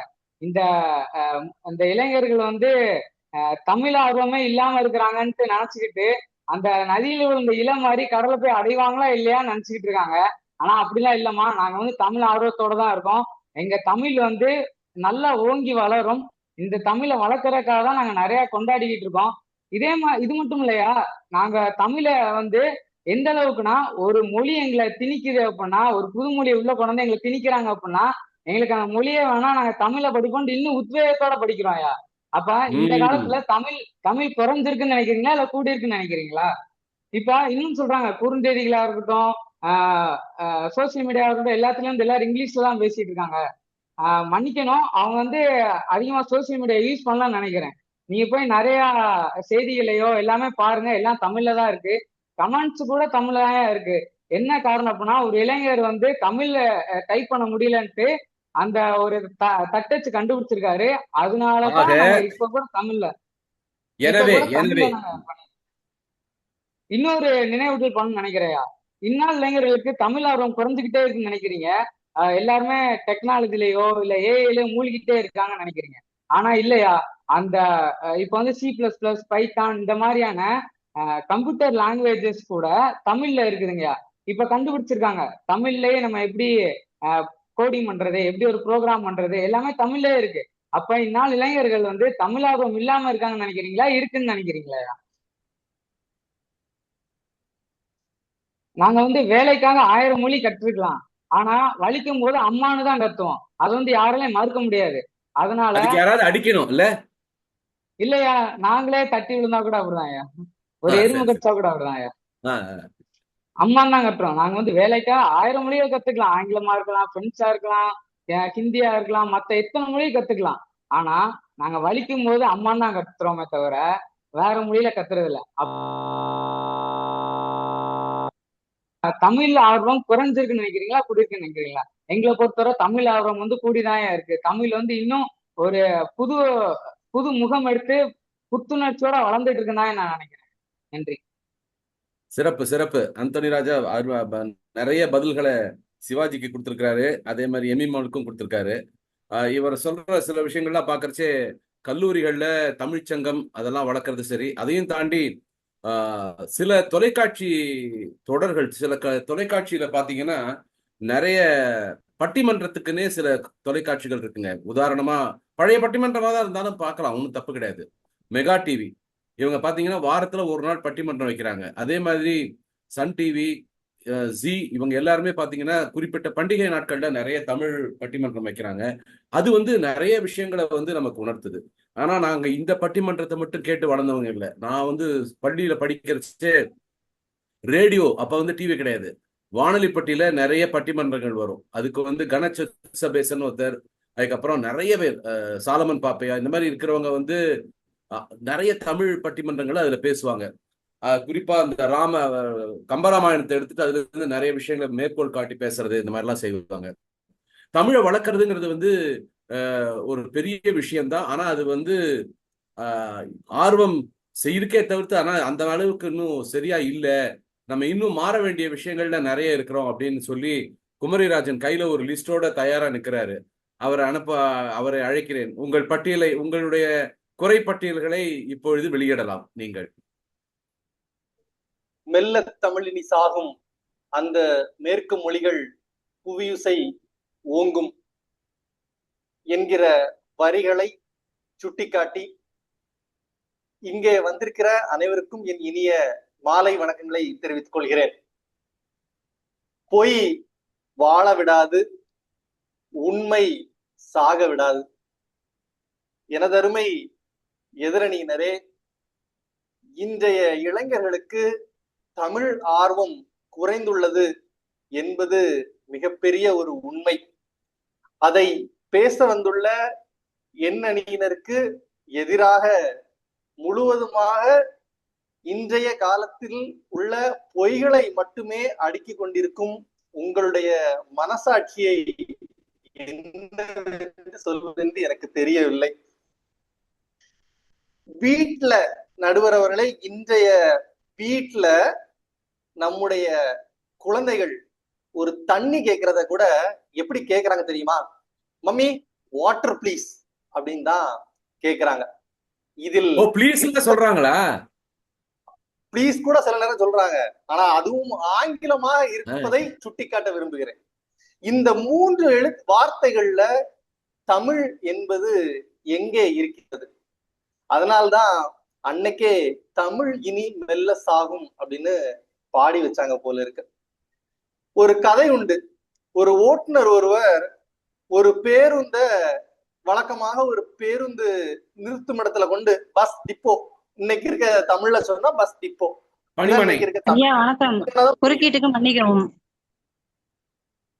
சொல்லுங்க. தமிழ் இனி மெல்லச்சாகும் அப்படின்னு சொன்னது வந்து அத ஒரு வரியை மட்டும் வச்சுட்டு எல்லாருமே நிறைய இடங்கள்ல பேசுறாங்க. தமிழ் இனி மெல்லச்சாகும் என்ற பேரை தான் வரும். அது மட்டும் கொஞ்சம் சரி. நீங்க அந்த வரியை மட்டும் சரியா 2 தடவை சொல்லிட்டீங்க. ரைட், ஓகே, கடைசியா சொல்லுங்க. ஓகே, மன்னிக்கணும், சரிங்களா? ஒரு பேருந்த மட்டும் கொண்டு வந்து அவருடைய பேருந்து நிறுத்தத்துல நிறுத்திட்டு போயிருப்பாராம். அவர் நிறுத்திட்டு போனதுக்கு அப்புறம் அந்த பேருந்த யாருமே எடுக்கிறதுக்கு போகலையாம். ஏன் அப்படின்னா, இவர்களுக்கு ஒரு பழக்கம் உண்டு. இந்த மாதிரி ஏதாவது பேருந்த நிறுத்திட்டு போயிருந்தாங்க அப்படின்னா அந்த நோட்ல இந்த பேருந்துல இருக்கக்கூடிய குறைகளை எழுதி விட்டு போனோம். அப்போ இவர் அதுல எழுதிக்கிட்டு போயிருந்தாராம், பிரேக் பிடித்தால் முன்னே பேய் நிற்கிறது அப்படின்னு எழுதி வச்சிருந்தாராம். நடுவர் அவர்களே, அவருக்கு துணைக்கால் அப்படிங்கிறது வராது. அவருடைய தமிழ் ஆர்வம் என்பது அவ்வளவுதான். அதனால போய் நிற்கிறது என்பதற்கான துணைக்கால அவர் விட்டுட்டாரு. பேருந்து பிரேக் பிடித்தால் முன்னால் பேய் நிற்கிறதுன்னு எழுதிட்டாரு. ஒட்டு மொத்தமா அதற்கு பின்னாடி வந்தவங்க யாரும் அந்த பேருந்த எடுக்கவே இல்லையா. இன்றைய தமிழ் என்பது இப்படித்தான் இருக்குது. செல்வ கணபதி சார் சொல்லும் போது ரொம்ப அற்புதமாக சொன்னாங்க. இன்றைய இளைஞர்கள் பல பேர் இன்னைக்கு தமிழ் புத்தகங்கள் எல்லாம் வாங்கி கொடுத்து கொண்டிருக்கிறார்கள், ஏராளமான புத்தகங்களை வாங்கி கொண்டிருக்கிறார்கள் அப்படின்னு. நடுவர் அவர்களே, நான் கேட்கிறேன், அவர்கள் எல்லாம் வாங்குகிறார்கள், வாசிக்கிறார்களா? இன்றைய தமிழ் சமூகம் அப்படிங்கிறது திருக்குறள், பொன்னியின் செல்வன், இதை மட்டும்தான் தமிழுடைய உச்சமாக எண்ணுவது என்பதுதான் இன்றைய தமிழ் ஆர்வத்தின் மிகவும் முரணான போக்கு. தமிழ் என்பது எல்லைகளற்றது. இன்றைய காலம் முதல் சங்க காலம் வரை இலக்கிய தொன்மை கொண்டது. இன்றைய எழுத்தாளர்கள் மருதன், வைரமுத்து, செல்வமணி, ராமநாதன், சமஸ் இவர்களை எல்லாம் யார் வாசிக்க போகிறார்கள் என்பதுதான் என்னுடைய கேள்வி. இந்த ஆழ்ந்த வாசிப்பு மட்டும்தான் தமிழுக்கு உரிய ஆர்வத்தை உருவாக்கும் என்பதுதான் எங்கள் அணியினுடைய வாதம். கலந்துரையாடல் பேரவையினுடைய நிர்வாகிகள் ஏராளமான குழந்தைகளையும் எங்களுடைய 1 மில்லியன் வியூஸ் சார்பில் ஏராளமான இளைஞர்களையும் பட்டிமன்றத்தில் பேச வைப்பதாக எல்லாம் பெருமைப்பட்டு கொண்டார்கள். ஆம், உண்மைதான். ஆனா அந்த குழந்தைகளை இந்த இடத்திற்கு கொண்டு வருவதற்கும் இளைஞர்களை இந்த பட்டிமன்றத்தில் பங்கேற்க வைப்பதற்கும் நாங்க படுகிற பாடு எங்களுக்கு மட்டும்தான் தெரியும். நடுவர் அவர்களே, நீங்க என்ன பொய்யா சொல்ல போறீங்க? இல்ல, என்ன நடுவர்களே, நீங்க என்ன பொய்யா சொல்ல போறீங்க? கரெக்ட் நடுவர்களே, நாங்கள் சொல்வது அத்தனையுமே உண்மை மட்டும்தான். இன்றைய காலகட்டத்துல ஆசிரியர்கள் நிறைய பேர் இருக்கீங்க. தமிழ் வழி கல்வி என்பது அருகி கொண்டிருக்கிறது என்பதை மறுக்க முடியுமா? இன்றைய காலத்துல பள்ளிக்கூடங்கள் எல்லாமே ஆங்கில வழி கல்விகளாக மாறி வருவதை நம்மால் மறுக்க முடியுமா? நடுவர்களே, ஒண்ணும் இல்ல. நீங்க உங்களுடைய பேத்திய பள்ளிக்கூடத்துல கொண்டு விட போயிருப்பீங்க. நானும் என்னுடைய பள்ளிக்கூடத்துல கொண்டு விட போயிருக்கேன். அங்க என்ன பாடல் ஒலிக்குது? Wheels on the bus go round and round, round and round. இப்படிதானே அந்த பாடல் ஒலிக்குது. அங்க அந்த பாட்டுக்கு ஒரு நிமிஷம், அந்த பாட்டுக்கு மொழிபெயர்ப்பு கிடைக்குதுங்க. ஆனா யாரும் பயன்படுத்த மாட்டேன்றாங்க. அதை செய்ய வேண்டியது. அதனாலதான் நாங்க சொல்றோம் தமிழ் ஆர்வம் குறைந்து வருகிறது அப்படின்னு. அது மட்டும் இல்ல, இவங்க இங்கிலீஷ்லயும் உரையாடுறது இல்ல. இவங்க பேசுறது எல்லாமே தங்கிலீஷாக மாறி போனது. தமிழும் இல்லை, ஆங்கிலமும் இல்லை, எல்லாத்தையும் கலந்து வைத்து ஒரு நகைச்சுவை நாடகத்தை நாம் எல்லாம் பேசிக்கொண்டிருக்கிறோம் அப்படிங்கறதுதான் எடுத்துக்காட்டாக ஒரு உண்மை. இன்றைய இளைஞர்களிடம் எதை கேட்டாலும் அவங்கிட்ட அவன் சொல்ற பதில் ஏதாவது தெரியலையா கூகுள் பண்ணு, அதுவும் மீறி தெரியலையா சாட்ஜிபிடி பண்ணு. நடுவர்களை இப்படி போனால் தமிழ் எப்படி வளரும்? நீங்க இதுக்கு முன்னாடி பேசின ஆண்டனி ராஜா ரொம்ப அழகா சொன்னாரு. நாங்க ஏராளமான புது புது தமிழ் பாடல்கள், அற்புதமான தமிழ் பாடல்கள் எல்லாம் நாங்க கொண்டு வந்திருக்கிறோம் அப்படின்னு. நடுவர்களை இப்போ உள்ள பாட்டு இந்த மீசைய முறுக்கு அப்படிங்கிற ஒரு படத்துல வரும், நீங்க கேட்டிருப்பீங்க அப்படின்னு நான் நம்புறேன். ஆறா டக்குன்னு 10க்கு 10 டக்குன்னு 10 ஆவது இருக்கு. நடுவர்களை இந்த மாதிரி அந்த பாட்டை மனப்பாடம் பண்ண முடியலன்னா எவ்வளவு கஷ்டமா இருக்கும்ல இந்த பாட்டு. நடுவர்களை இதுல தமிழே கிடையாது. இது மட்டுமல்ல, பல பாடல்கள்ல தமிழே கிடையாது. ஆனா இததான் தமிழ் பாடல்கள் அப்படின்னு இந்த எதிர் சமூகம் நினைத்திருக்கிறது அப்படின்னா அதை விட முட்டாள்தனம் எதுவுமே கிடையாது. அதனால்தான் சொல்றோம் தமிழ் ஆர்வம் இன்று குறைந்து வருகிறது. எனவே வாய்ப்புக்கு நன்றி நடுவர்கள். சிறப்பு சிறப்பு. இவர் பேசினதுல நான் கொஞ்சம் நேரத்துளிய மறந்துட்டேன். இருந்தாலும் அவ்வளவு அழகா அழுத்தம் திருத்தமா பல விஷயங்களை சொல்லியிருக்கிறாரு. இவர் சொல்றச்சே பழைய பாடல்கள் இன்னைக்கு இவங்க முன்னாடி பேசினாங்க இல்லையா, சிந்து நதியின் மிசை நிலவினிலே, அந்த பாடல் காட்சியை நீங்க பாத்தீங்கன்னாலே தெரியும். சிவாஜி கணேசன் எல்லாரோடும் அவரே பண்ற மாதிரியே பண்ணிருப்பாங்க. அந்த கை கொடுத்த தெய்வத்துல அந்த பாட்டு வரும். பாரதியாரோட பாடல்களை ரொம்ப அழகா உள்ள சேர்த்திருப்பாங்க. குறிப்பா பாரதியாரோட பாடல்களை பிரபலப்படுத்தினதுல ஏவி மெய்யப்ப செட்டியாருடைய பங்கு ரொம்ப சிறந்தது.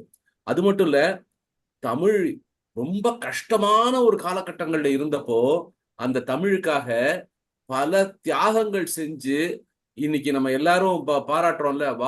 தமிழ் தாத்தா உவே சுவாமிநாத ஐயர், அவர் படாத கஷ்டமாங்க நம்ம பட்டோம். ஓலைச்சுவடியில இருக்கிறத தேடி கண்டுபிடிச்சு ஆத்துல குதிச்சு நீந்தி அதை எடுத்து அதை மொழிபெயர்த்து அவர் பண்ணின பல விஷயங்கள் தான் இன்னைக்கு ஓலைச்சுவடியில இருக்கக்கூடிய சில இலக்கியங்கள் தமிழ் அதாவது எழுத்துக்களா மாறுறதுக்கு அவருடைய பங்கு முக்கியமான ஒரு விஷயம். காலத்துக்கு ஏத்த மாதிரி நம்ம மாத்திக்கணும் அப்படின்னு நீங்க இதுக்கு முன்னாடி சொன்னவங்க சொன்னாங்க. சோ அந்த வகையில ஆர்வம் ஜாஸ்தியா இருக்கு அப்படிங்கிறத பேசுறதுக்கு கடைசி பேச்சாளராக ஜானகி அவர்களை அழைக்கின்றேன்.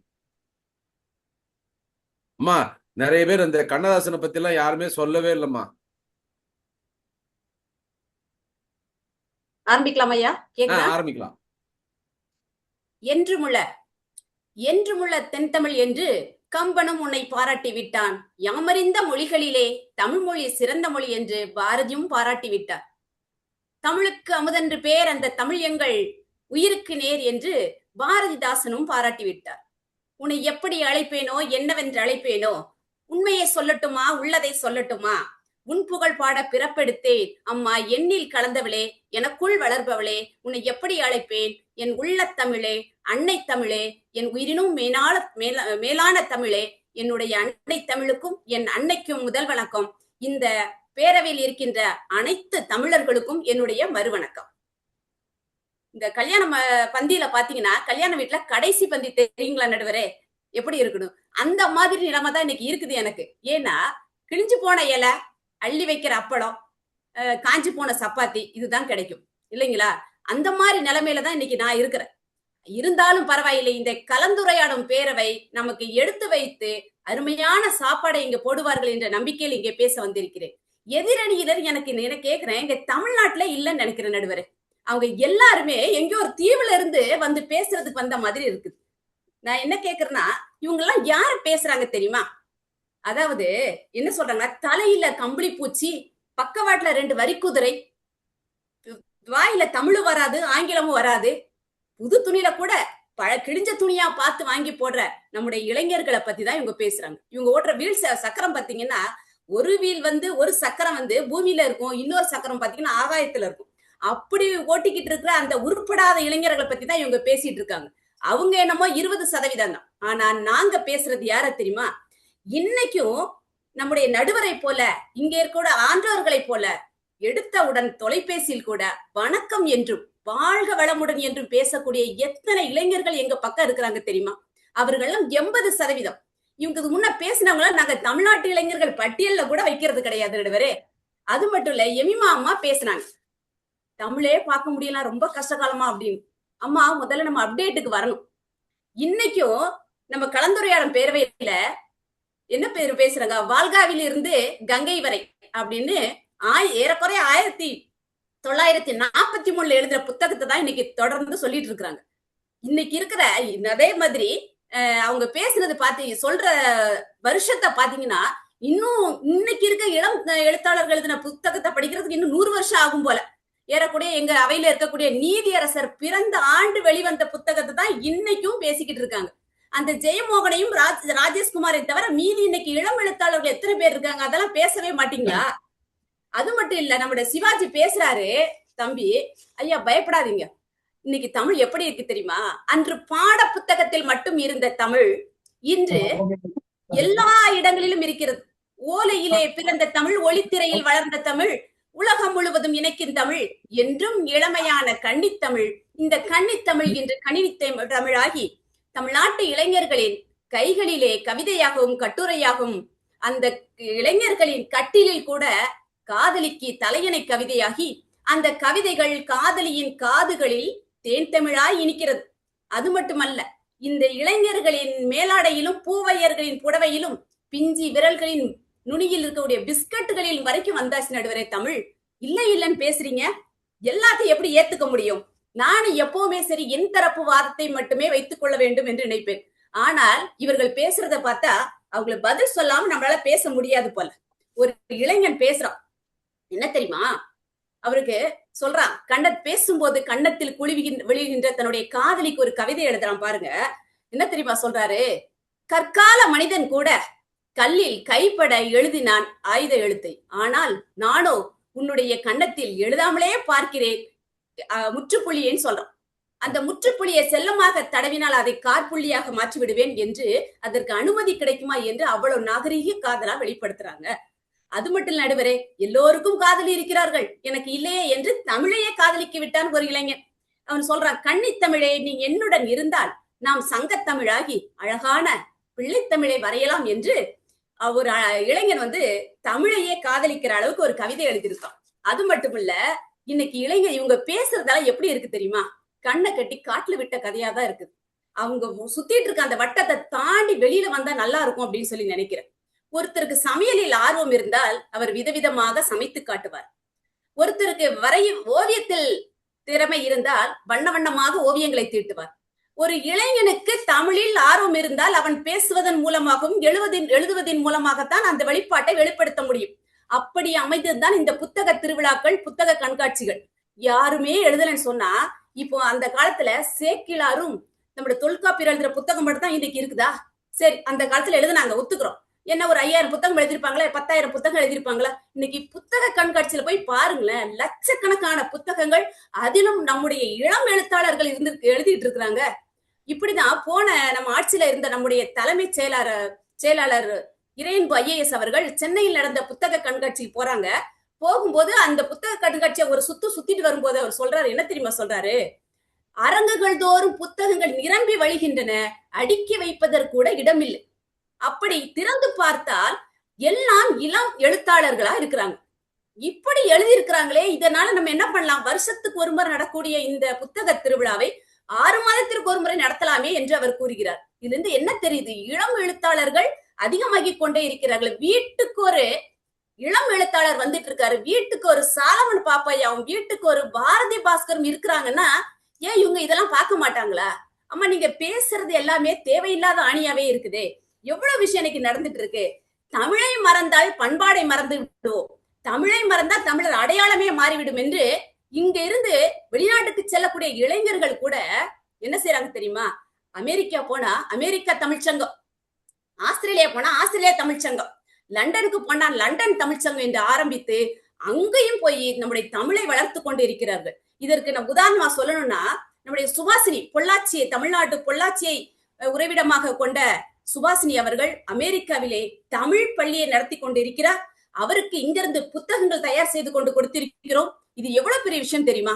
ஏன் நம்ம அவையில இருக்கக்கூடிய போஜராஜன் ஐயா அவருடைய மகன் அருண் மருத்துவர், அவர் ஆஸ்திரேலியாவில் இருக்கிறார். அவர் அங்கே நடத்த தமிழ் சங்கத்தில் இங்கே இருந்து நம்முடைய திருக்குறள் காமராஜராயவை அழைத்து அங்கே அவருடைய புத்தகத்தை வெளியிட்டதை நாம் மறந்துவிட முடியுமா? அது மட்டுமல்ல, இன்று அமெரிக்காவில் இருக்கக்கூடிய நம்முடைய குழந்தைவேலு ராமசாமி ஐயா அவர்கள் தமிழ்நாட்டுக்கு தமிழ் ஆர்வத்தை வளர்க்கும் விதமாக தமிழ் விழுமியங்களையும் வாழ்க்கை திறன் என்ற புத்தகத்தையும் வகுப்புகள் தோறும் அனுப்பி வைத்திருக்கிறார். அதை பதிவு செய்திருக்கிறார் என்றால் எவ்வளவு பெரிய விஷயம் இல்லையா? அதெல்லாம் விட்டுட்டாங்க ஐயா. ஒண்ணுமே இல்லைன்னு சொல்ற பேசுறதுக்கு 3 பேர், பாவம், கொஞ்சம் கஷ்டமா தான் இருக்குது. அது மட்டும் இல்ல, இந்த கலந்துரையாம் பேரவையில் இருக்கக்கூடிய இளம் பேச்சாளருக்கு பாத்திருக்கீங்களா? யாரெல்லாம் தெரியுமா? நம்ம நாகநந்தின்னு ஒரு கல்லூரி மாணவி இருக்கிறாங்க. அவங்க என்ன தெரியுமா பேசுவாங்க? அவங்க எழுதிக்கிட்டு இருக்க புத்தகத்தை பத்தியே ஒரு திறனாய்வு கொடுக்குறாங்க. அவங்க எழுதின புத்தகம் துளையில்லாத புல்லாங்குழல், அடுத்தது பாத்தீங்கன்னா அத்துவானக்காடு, இந்த மாதிரி நிறைய புத்தகங்கள் அவங்க எழுதியிருக்கிறாங்க. நிறைய வாய்ப்புகள் கிடைக்கிறது. அது மட்டும் இல்ல, இன்னைக்கு பேசுவோம் இல்லையா, புத்தகத்தை பத்தி சொல்றப்போ பள்ளியில் இன்று புத்தகத்தை வளர்க்கும் விதமாக, தமிழார்வத்தை வளர்க்கும் விதமாக ஒவ்வொரு வகுப்பிலும், அதாவது 3 முதல் 4 வரைக்கும் இருக்கக்கூடிய பிள்ளைகளோட தமிழார்வத்தை வளர்க்கும் விதமாக புது ஊஞ்சல், 6 முதல் 9 வகுப்பு வரைக்கும் இருக்கக்கூடிய மாணவர்களின் தமிழார்வத்தின் படைப்புகளை வெளியிடுவதற்காக தேன் சிட்டு, பெரிய வகுப்பு மாணவர்களுக்காக மாணவர் கையேடு, மாணவர் முரசு என்று பல பத்திரிகை வெளிவந்து கொண்டிருக்கிறது. அதிலும் வரக்கூடிய படைப்புகளை பார்த்தால் இன்று 15 நாளுக்கு ஒரு முறை பத்திரிகை வந்து கொண்டிருக்கிறது. ஆசிரியர்களுக்கும் கனவு ஆசிரியர் பத்திரிகை வந்து கொண்டிருக்கிறது. இதெல்லாம் பேசாம தேவையில்லாத மாதிரி பேசிட்டு இருக்காங்க. கல்யாண மாலை நிகழ்ச்சி ஒண்ணு கடைசியாக சொல்லி முடித்துக் கொள்கிறேன் ஐயா. கல்யாண மாலை நிகழ்ச்சி நம்முடைய மோகன் சார் மீராமா நடத்திட்டு இருக்கிறாங்க. எல்லா இளைஞர்களும் கேட்கறது என்ன தெரியுமா? அழகான, வசதியான, கை நிறைய சம்பாதிக்கிற மணப்பெண் வேணும் அப்படின்னு சொல்லி கேட்பாங்க, மணமகன் வேணும்னு கேட்பாங்க. அதில் மதுரையை சேர்ந்த சுப்லட்சுமி என்ற பெண் என்ன தெரியுமா கேட்டாங்க? அவங்க சொல்றாங்க, தமிழ் அழகாக பேசுகிற, தமிழ் ஆர்வம் உள்ள ஒரு இளைஞன் வேணும் அப்படின்னு கேட்ட உடனே அந்த மோகன் சார் சொல்றாரு, ஐயோ இப்படி ஒரு இளைஞர் இருக்கிறாங்களே அப்படின்னு சொல்லிட்டு அனுப்புறாங்க. ப்ரொஃபைல் மட்டும் ஐயா 184 ப்ரொஃபைல் வருது அந்த பொண்ணுக்கு. அத்தனை மாப்பிள்ளைங்க தமிழ்நாட்டுல இத்தனை இளைஞர்களும் இருக்கிறாங்க. தமிழர்களுக்கு வேலை இல்ல, வசதி இல்லை, எது இல்லை என்றாலும் அவர்களிடம் தமிழ் இருக்கிறது என்பதற்கு இந்த ஒரு செய்தி நமக்கு போதாதா? அவர் மீராமா பேசுறாங்க, இதுவரையிலும் இப்படி ஒரு ப்ரொஃபைல் நாங்க பார்த்ததே கிடையாது, ஒரு தமிழ் ஆர்வமுள்ள இளைஞர்கள் இத்தனை பேர் வந்திருக்கிறாங்க அப்படின்னு சொல்லிட்டு. ஆமாங்க ஐயா. அது மட்டும் இல்ல நடுவரே, இன்னைக்கு பேசக்கூடிய அனைத்து இளைஞர்களும் என்ன சொல்லிட்டு இருக்காங்க அப்படின்னா, தன்னுடைய படைப்புகளை இந்த இணையத்திலும் முகநூலிலும் கவிதைகளாகவும் கட்டுரைகளாகவும் ஏதாவது ஒரு அங்கீகாரம் கிடைத்து விடாதா என்று பல அந்த விசைப்பலகைகளை கண்டுபிடித்து இருக்கிறார்கள். நம்முடைய தமிழ்நாட்டை சேர்ந்த முத்து நெடுமாறன் என்ற இளைஞர் தமிழ் 26 என்ற இசைப்பலகை கண்டுபிடித்து இன்று தமிழை எளிதாக்கி இருக்கிறார். படிக்கட்டுகள் கூட நம்மை ஒரு நாள் மேலே ஏற்றும். ஒரு நாள் கீழே இறக்கும். ஆனால் தமிழ் படித்த இளைஞன் எல்லா நேரங்களிலும் பல படிகள் மேலே இருப்பான். ஆகையால் பயப்பட வேண்டாம் இளைஞர்களே, நீங்கள் பயப்பட வேண்டாம். உங்களை ஆதரிப்பதற்கு இந்த கலந்துரையாடுவோம் பேரவை உங்களுக்காக காத்து கொண்டிருக்கு. நீங்க தமிழை படித்தால் உங்கள் வாய்ப்பும் கிடைக்கும், வாழ்க்கையும் கிடைக்கும் என்று கூறி வாய்ப்புக்கு நன்றி கூறி இடம் சாருகிறேன். நன்றி, வணக்கம். ஜானகி மேடம் ரொம்ப சிறப்பா நிறைய மேற்கோள்களை காமிச்சு வெளிநாட்டுல இருக்கிறவங்க எப்படி தமிழுக்காக வந்து நிறைய விஷயங்கள் செஞ்சிருக்காங்கிறது ரொம்ப தெளிவா சொல்லியிருக்கிறாங்க. அது நிச்சயமா பாராட்டப்பட வேண்டிய ஒரு விஷயம். எல்லாருமே அவங்களுக்கு ஒரு கைத்தட்டல கொடுத்துடலாம். ரொம்ப சிறந்த ஒரு விஷயம். இப்போ எனக்கு தீர்ப்பு சொல்ல வேண்டிய ஒரு காலகட்டம். தீர்ப்பு நான் பேசுறது இருக்கட்டும், இந்த ப்ரோக்ராம் போது நடுவில் எனக்கு அப்பப்போ அந்த சீர்காழி செல்வராஜுங்கிறவர் கமெண்ட்ஸ் நிறைய போட்டுட்டே இருக்கிறாரு. அவர் வந்து போடுற கமெண்ட்ஸ் சிலது வந்து என்னுடைய தீர்வை இன்னும் கொஞ்சம் செம்மைப்படுத்துங்கிற மாதிரி தோணுது. ஸோ உங்களுடைய அனுமதியோட அவரை ஒரு வார்த்தை பேசலாமா, பேச வைக்கலாமா, இல்ல அவர் என்ன சொல்ல வர்றாருங்கிறத கேட்டுக்கலாமா? சொல்லுங்க ஐயா, சொல்லுங்க, கூப்பிடுங்க.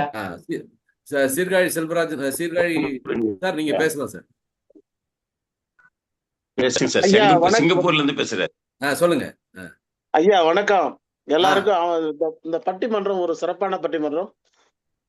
வாதம் பிரதிவாதம் மிக அருமையாக இருந்தது. மாணவர் நல்லா பேசினாரு, ஆசிரியர் நல்லா பேசினாங்க.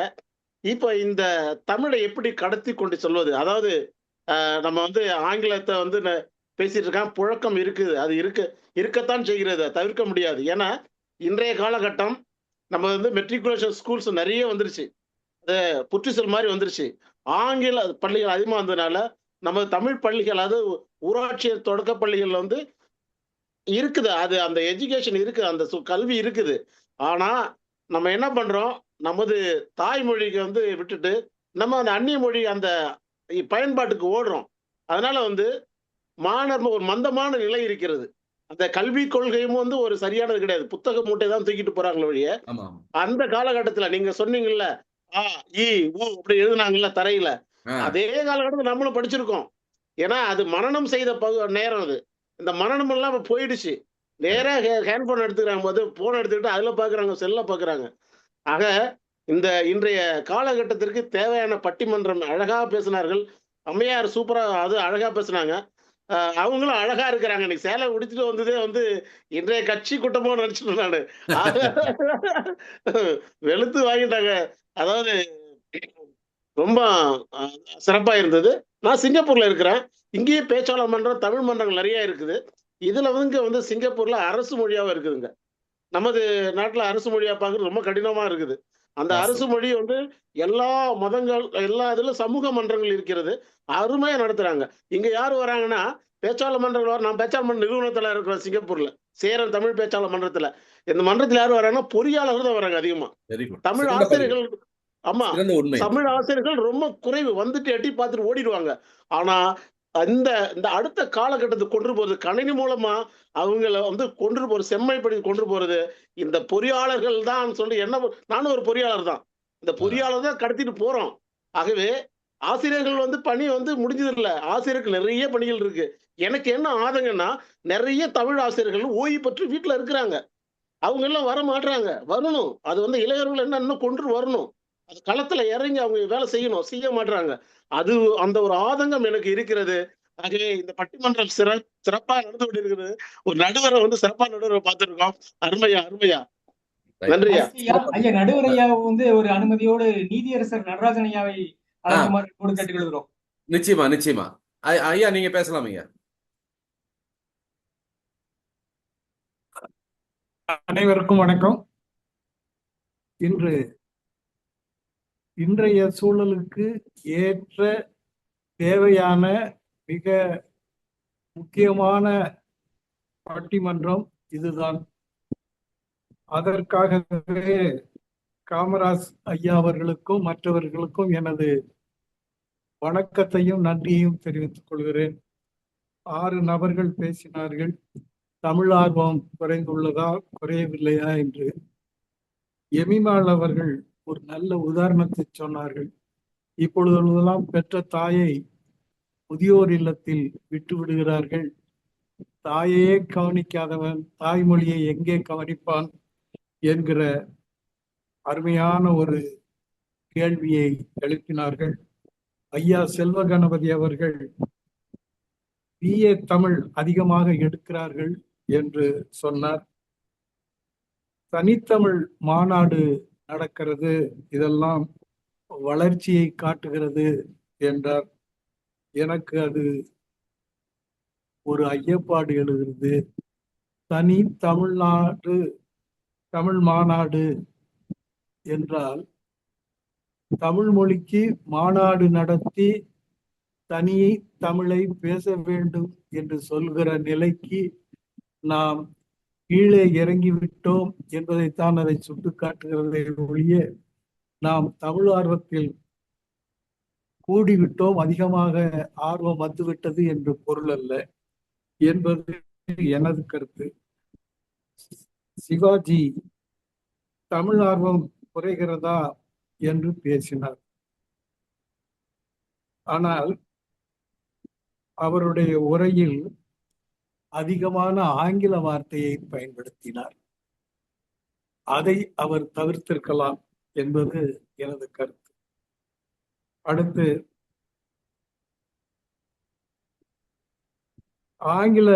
அந்தோணி ராஜா அவர்களும் ஆங்கில சொற்களை அதிகமாக பேசினார்கள். அடுத்து குமரிராஜன் அவர்கள் சொல்லும் பொழுது, இப்பொழுது அம்மாவிடம் தண்ணீர் கேட்டால் கூட மம்மி வாட்டர் ப்ளீஸ் என்று சொல்லுகிறார்கள் என்று சொன்னார். அடுத்து தமிழ் வழி கல்வி குறைந்து வருகிறது என்பதை அவர் சொன்னார்.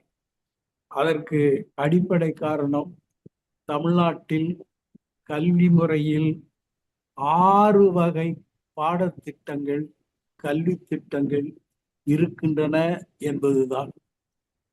ஒரு மாநிலத்திற்கு ஒரு கல்வி திட்டம் போதும். 6 வகையான கல்வி திட்டம் என்பது அவசியமே இல்லை என்பதுதான் எனது கருத்தாகும். அதை கல்வி என்ற அரசியல் சட்டத்தில் உள்ள பட்டியல் 1976 முன்பு மாநில பட்டியலில் கல்வி இருந்தது. 1976 கல்வி என்பது பொதுப்பட்டியலுக்கு வந்துவிட்டது, கன்கரண்ட் லிஸ்ட் என்பதில் வந்துவிட்டது. அதனுடைய விளைவுதான் இப்படி நமது தமிழ்நாட்டில் 6 வகையான பாடத்திட்டங்கள் இருக்கின்றன. அதை ஒழித்தாலே தமிழ் ஆர்வத்தை பெருக்குவதற்கு, தமிழ் உணர்வை ஊட்டுவதற்கு அது வழிவகை செய்யும் என்பது எனது கருத்தாகும். அடுத்து அம்மா ஜானகி அவர்கள் கடைசியா கூப்பிட்டதுக்கு ரொம்ப ஆதங்கப்பட்டாங்க. பிஞ்சு போன அப்பளம் 5 போன சப்பாத்தி, இப்படி என்னைய கடைசியில கூப்பிட்டுட்டீங்க அப்படின்னு ரொம்ப அர்த்தமா இருந்தது.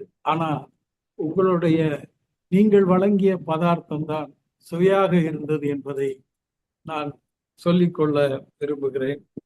அடுத்து நீங்கள் சொல்லும் பொழுது எழுத்தாளர்களில் ராஜ்மோகன் இன்னொரு ஒரு எழுத்தாளர் சொன்னார், இவர்களை தவிர வேறு எழுத்தாளரே இல்லையா என்று கேட்டார்கள். மன்னித்துக் கொள்ளுங்கள், நான் ராஜ்மோகனை ஒரு எழுத்தாளர் என்றே நான் ஒப்புக்கொள்ள மாட்டேன். பொய்களையே அதிகமாக எழுதி எழுதி பெயர் வாங்கிய ராஜ்மோகனை நான் எழுத்தாளர் என்கிற பட்டியலில் சேர்ப்பதற்கு என் மனம் ஒப்பமில்லை என்பதை நான் சுட்டிக்காட்ட விரும்புகிறேன். அடுத்து புத்தக கண்காட்சியில் மக்கள் அதிகமாக கூடுகிறார்கள் என்றார்கள். இளைஞர் சமுதாயத்தின் எண்ணிக்கையில் அது எத்தனை சதவீதம் என்பதை நாம் பார்க்க வேண்டும். இளைஞர் சமுதாயம் எத்தனை கோடி பேர் இருக்கிறார்கள் அல்லது எத்தனை லட்சம் பேர் இருக்கிறார்கள்? அவர்களில் புத்தக கண்காட்சியில் கலந்து கொள்கிற இளைஞர்கள் எத்தனை பேர் என்பதை கணக்கிட்டு பார்த்தால்தான் தமிழ் ஆர்வம் அதிகமாகி இருக்கிறதா குறைந்து இருக்கிறதா என்பதை நாம் கண்டுபிடிக்க முடியும். ஆனால் தமிழ் ஆர்வம் குறைந்து விட்டது என்கிறார்கள். தமிழ் ஆர்வம் வளர்ந்திருக்கிறது என்கிறார்கள். நான் வளர்ந்திருக்கிறது என்பது போதுமானதாக இல்லை என்றே நான் கருதுகிறேன். அதுதான் என்னுடைய கருத்து.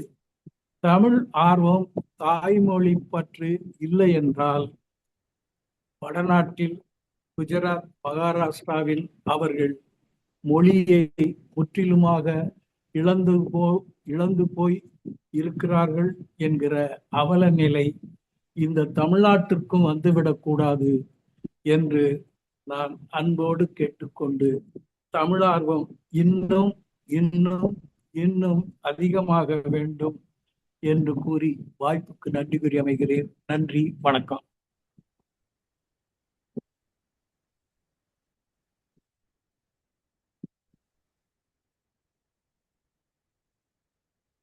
நன்றி.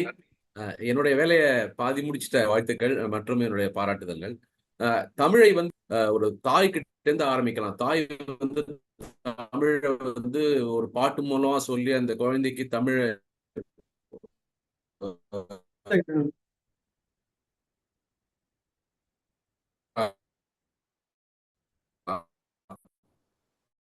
ஆர்வத்தை உண்டாக்கலாம்.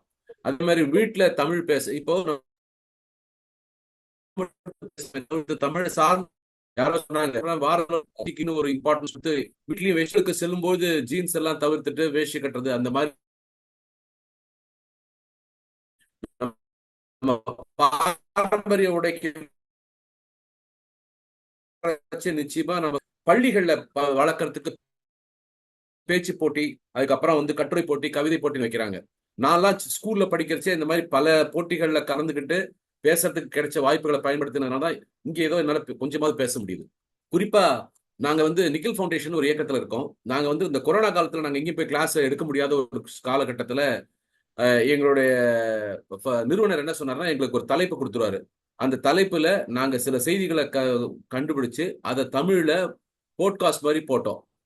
அது வந்து முதல்ல 21 நாள் பயிற்சின்னு ஆரம்பிச்ச ஒரு விஷயம் இன்னைக்கு பாத்தீங்கன்னா 2300 எபிசோட்ஸ், 2300 பகுதிகளை தாண்டி செஞ்சுட்டு வரோம். அதுல வந்து குறிப்பா ஒரு 3 பேர் வந்து தொடர்ந்து செய்யறோம். 5 வருஷமா பண்ணிட்டு இருக்கிறோம். இது வந்து அதுல இந்த 2 பேர்ல நானும் ஒருத்தன். அதை எதுக்கு சொல்ல வரேன்னா, அவங்க ஒரு தலைப்பு கொடுத்த உடனே அந்த தலைப்பை நோக்கி ஒரு தேடல் உண்டு. எனக்கு எப்பவுமே திரைப்படங்கள் மேல ஒரு ஈர்ப்பு உண்டு. ஸோ திரைப்படங்களோட சேர்த்து பேசுறச்சு அந்த செய்தியை அவங்களுக்கு சொல்றச்சு புரியுற மாதிரி இருந்தது. இது எனக்கு வருமானம் தரக்கூடிய ஒரு விஷயமாவும் மாறுச்சு. அது எப்படின்னா, நான் வந்து முதல்ல அந்த குரூப்புக்கு மட்டும் போட்டுட்டு இருந்தேன். அப்புறம் இந்த பதிவுகளை என்னுடைய முகநூல் நண்பர்களுக்கு எல்லாம் போட ஆரம்பிச்சேன். அதுல இருந்து ஒரு பள்ளியில வந்து என்னை அழைச்சாங்க. அவங்களுடைய ஆண்டு விழாவுக்கு பேசணும்னு சொன்னாங்க.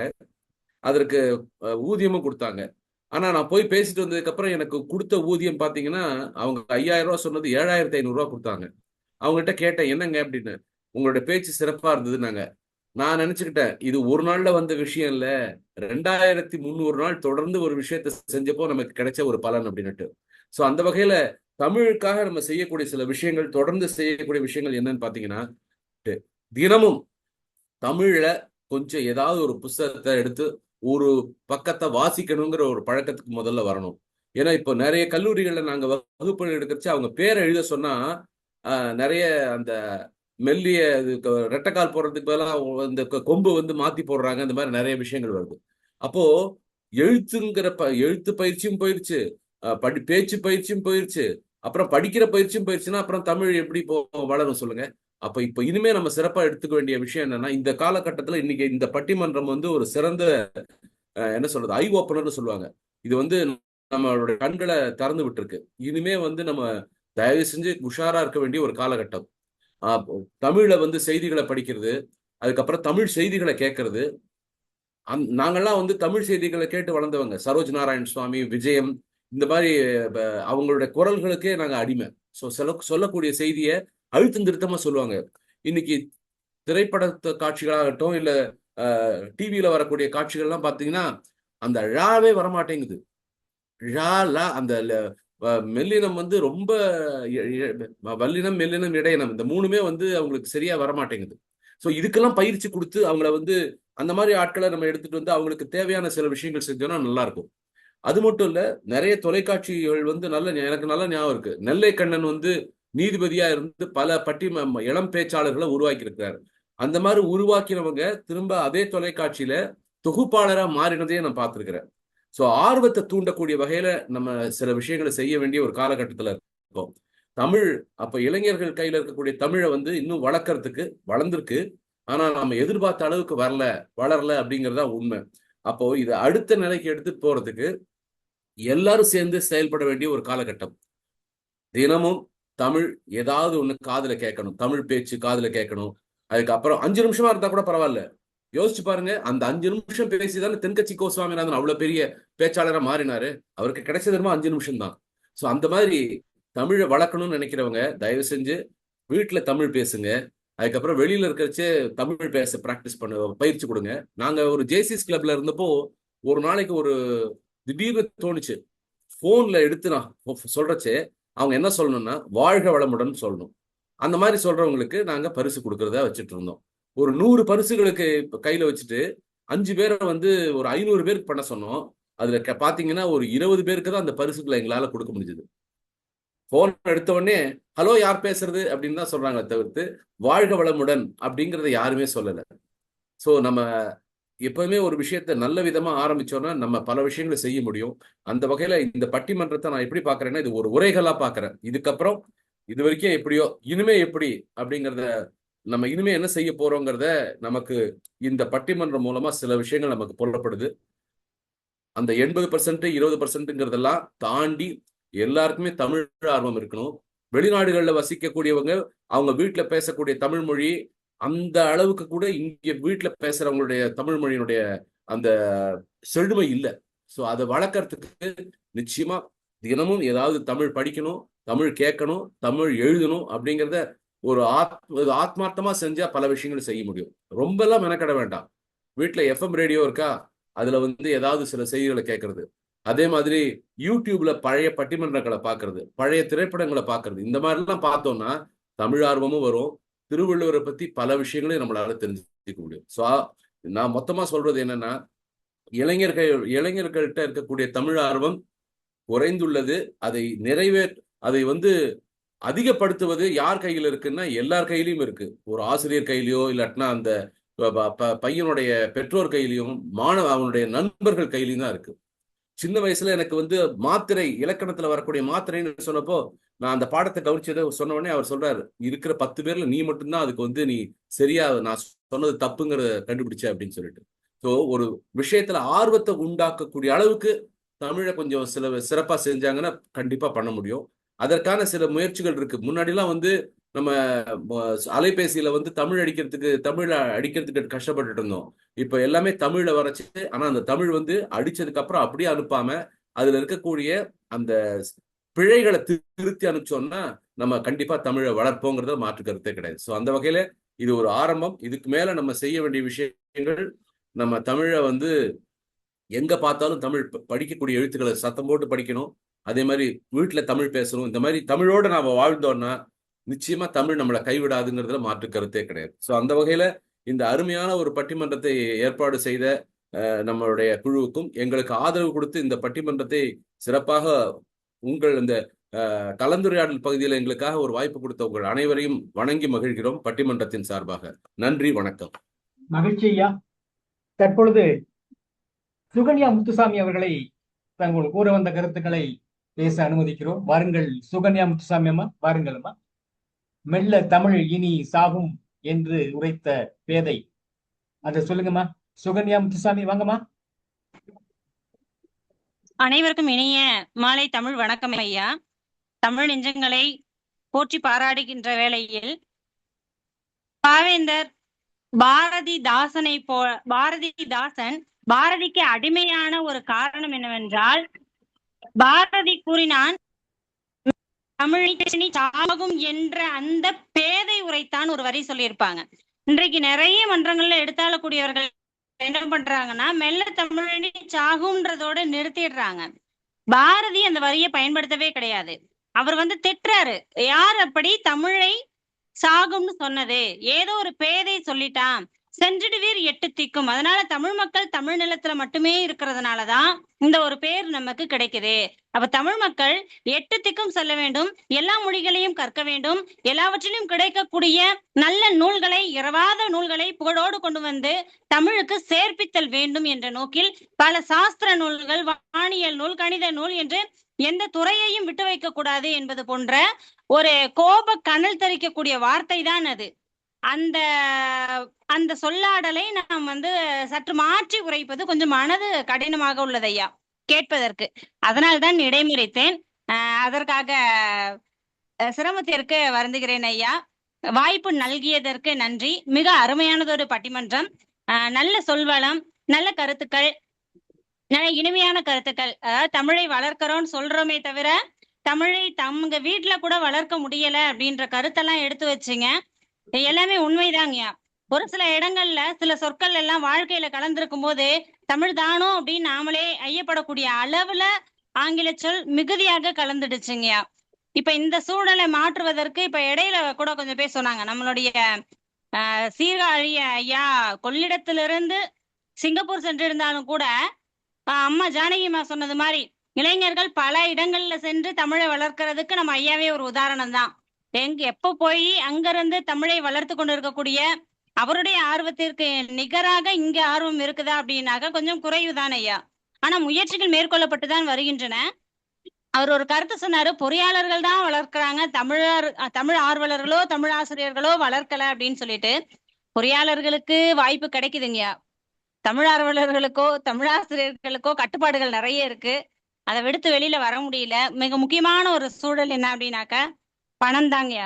அந்த வசதி குறைவு காரணமாக தான் தமிழ் ஆர்வலர்களோ தமிழாசிரியர்களோ வெளில வர முடியல. பொறியாளர்கள் எங்க போனாலும் பொழைச்சிக்கலாம், வேலை கிடைச்சிருது எளிமையா. அதனால அவங்க சம்பாத்தியம் ஒரு பக்கம் இருந்தாலும் ஒரு பக்கம் அவங்களுடைய இந்த முயற்சிகளை முன்னெடுக்க முடியுது.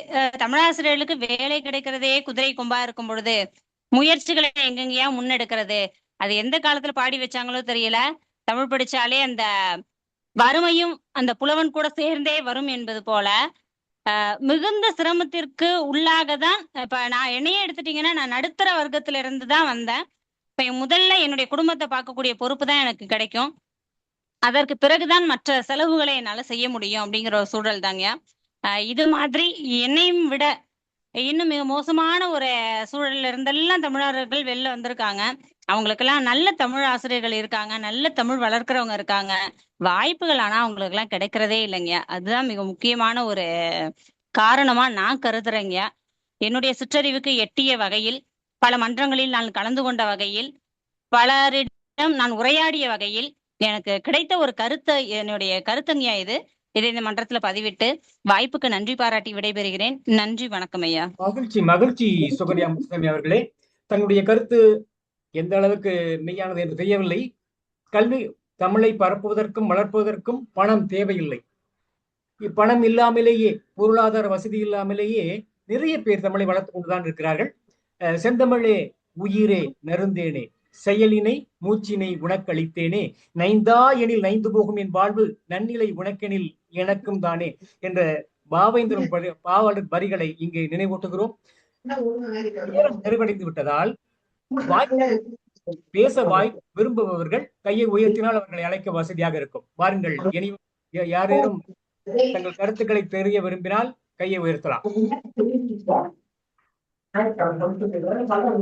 அவ்வையம்மா அவர்களை, நன்னன்குடி அவ்வையம்மா அவர்களை என்று அழைக்கிறோம்.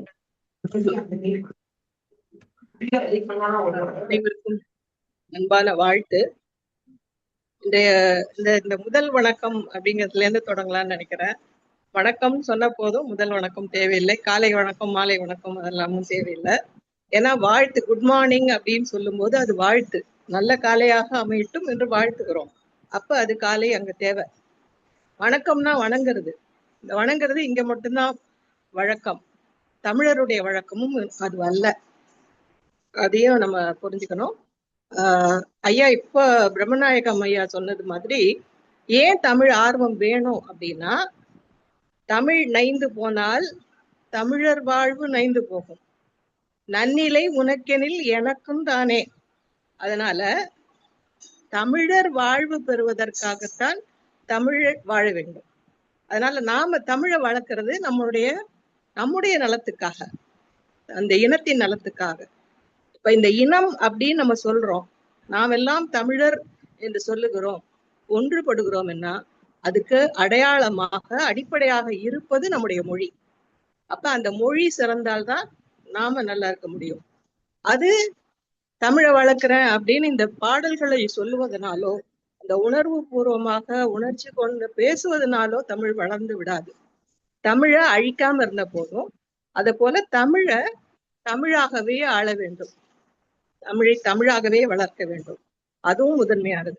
இப்ப நிறைய சொற்கள் இங்க பேசும்போது நிறைய சொற்கள், பல பேர்னு சொல்றோம் இல்லையா, பலர்னு சொன்னா போதும். இது போல ஆரம்பம், துவக்கம் இதெல்லாம் தமிழ் இல்ல, தொடக்கம் தான் தமிழ். இப்படி இதெல்லாம் நம்ம தமிழை பேசணும்னு நினைக்கிறது சிறப்பு. இப்ப தமிழ்ல ஆர்வம் குறைந்து வருகிறது என்று பேச வந்தவர்கள் கூட தமிழ்ல தான் பேசினாங்க. தமிழ் வளர வேண்டும் என்ற எண்ணத்துலதான் இந்த பட்டிமன்றத்துல பேசி இருக்கிறாங்க. அப்ப அவங்க நல்ல சொற்களை பயன்படுத்தணும். தமிழ்ல பேசுறோம்னு சொல்லும்போது சரியாக பேச வேண்டும் அப்படிங்கிறதையும் சொல்லணும். அந்த மொழி தமிழ்ல இருக்கிறதோட மட்டும் இல்ல, அந்த முறை, அந்த மொழி நடை, நம்முடைய மரபு, இதெல்லாமும் எப்படின்னா, அந்த வருகை புரிந்தார் அப்படின்ற ஒரு எடுத்துக்காட்டுன்னா அது ரெண்டுமே தமிழ் தான். ஆனா வந்தார்ன்னு சொல்றதுதான் தமிழ் மொழி. வந்தான், வந்தாள் அப்படின்னு சொல்றதுதான் தமிழ். வருகை புரிந்தாருங்கிறது தமிழ் இல்ல, மரபு இல்ல. தமிழ் தான், மொழி தான், ஆனா அது தமிழ் மரபு அன்று. இது போலதான் நிறைய முயற்சி செய்தார் இதெல்லாம் சொல்றோம். முயன்றாருன்னு சொல்றதுதான் தமிழ் மரபு. இதெல்லாம் மாறிக்கிட்டே வருது. ஆனா இப்ப ஏதோ அந்த காலத்துல ரொம்ப நல்ல தமிழ் இருந்தது, அது இப்போதான் கெட்டு போச்சுங்கிறது இல்ல. நடுவுல ரொம்ப மோசமா இருந்தது. அக்கர சேனாதிபதி அவர்களே அப்படின்னு கூப்பிடுறது, இதெல்லாம் இருந்தது. திரைப்படங்கள்லயும் நாதா, சுவாமி இப்படித்தான் இருந்தது. இதெல்லாம் மாறி நல்ல தமிழ் வந்தது. பஸ்னா பேருந்துன்னு சொன்னா என்னன்னு புரிந்து கொள்கிறாளுங்க. அவங்க பயன்படுத்தலைனாலும் பேருந்துனா என்னன்னு எல்லா இளைஞர்களுக்கும் தெரியும். அப்படி ஒரு மாற்றத்தை கொண்டு வந்திருக்கிறோம். இதுக்கு இந்த மொழி, இந்த சமஸ்கிருத மொழி அதோட கலப்பெல்லாம் நீக்கி தமிழை தூய்மையானதாக தமிழ் தனித்தமிழாக ஆக்குறதுல மறைமலடிகள் தொடங்கி பாவாணர் இப்படி எல்லாம் சொல்லி என்னுடைய அப்பா புலவர் நன்னன் இவங்க வரைக்கும் பலருடைய பங்கு அதுல இருக்கு. அது பங்களிப்பு இருக்கிறதுன்னு சொல்றோம்ல, அது கூட தப்பு. அவர்களும் பங்களித்து இருக்கிறார்கள் அப்படின்னு சொன்னா போதும். இப்படி நிறைய இருக்கு. இப்ப நாங்க அப்பா மறைந்து 8 ஆண்டுகள் ஆன பிறகு கூட பள்ளிகள்ல தமிழை தமிழாக்கும்னு ஒரு சின்ன கையேடு, எடுத்துக்காட்டா ஆகிய, முதலிய, போன்ற இதெல்லாம் எந்தெந்த இடங்கள்ல பயன்படுத்தணும் அப்படின்னு ஒரு எடுத்துக்காட்டு இருக்கும். இது மாதிரி ஒரு 50-60 சின்ன சின்ன துலக்கங்கள் இத ஒரு புத்தகமா வச்சுட்டு அந்த மாணவர்களுக்கு கொடுத்து அதுக்கு ஒரு தேர்வு நடத்தி ஒரு பள்ளிக்கும் 2 நிலை, முதல் நிலை 6ல இருந்து 8 வகுப்பு, அது போல அடுத்த நிலை 9ல இருந்து 12 வரை உள்ள மாணவர்களுக்கு தேர்வு நடத்தி ஒரு பள்ளிக்கும் 10,000 20,000 பரிசுகள் கொடுக்கிறோம். ஆனாலும் கூட அதுல ஆர்வத்தோட பங்கு பெற்று அதை பயன்படுத்துகிற பள்ளிகளின் எண்ணிக்கை கூட குறைந்து வருகிறது. ஆனா பங்கு பெறுற பள்ளிகள் மிகுந்த ஆர்வத்தோட அதை கற்றுக்கொள்கிறார்கள். அது மிக பயனுடையதாக இருப்பதாகவும் சொல்றாங்க. இப்படி எல்லாமும் நடக்குது. இப்போ இன்னைக்கு பட்டிமன்றத்துல பேசக்கூடிய அந்த மாணவ செல்வங்கள்லாம் கூட பார்க்கும்போது அவங்க தமிழ் ஆர்வம் கொண்டிருக்கிறாங்க. அவங்கள வழிநடத்த வேண்டிய தேவையும் இருக்கு அப்படின்னு நம்ம நினைக்கணும். இந்த தமிழ் அந்த ஆர்வத்தை நாம எதற்காக இது வேணும் அப்படிங்கிறதையும் உணர்த்த வேண்டிய தேவை இருக்கிறது. அதை தமிழ்ல பேசணும் போது அதை தமிழா பேசணும் அப்படிங்கிறதையும் நம்ம வலியுறுத்த வேண்டிய தேவை இருக்கிறது. மிக அருமையான ஒரு முயற்சி. சுவையாக இந்த பட்டிமன்றம் என்று வருகிற போது அது சுவையானதாகவும் இருக்கிறது. ஆசிரியர் ஜானகி போன்றவர்கள்லாம் மிக அருமையாக பேசினார்கள். இந்த நடுவருடைய அந்த ஒருங்கிணைப்பும் சிறப்பாக இருந்தது. எல்லா மாணவர்களுமே அவங்களுடைய கருத்துக்களை சிறப்பா சொல்ல முடியுது, அவங்களால அவங்க வெளிப்படுத்த முடிந்தது. அதையும் நான் இத பார்த்து உணர்ந்தேன். மிக்க மகிழ்ச்சி. நன்றி. நன்றியம்மா, சிறப்பு.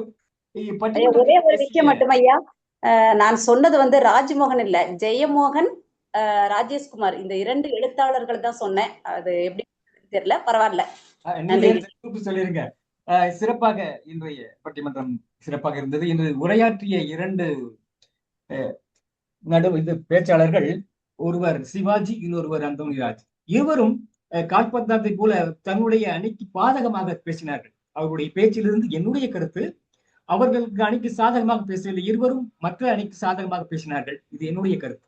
அவருடைய பேச்சு தமிழில் ஆர்வம் மிகுந்த அந்த சிவாஜி அவர்கள் தமிழ் ஆர்வம் குறைந்திருப்பதாக பேசினார்கள்.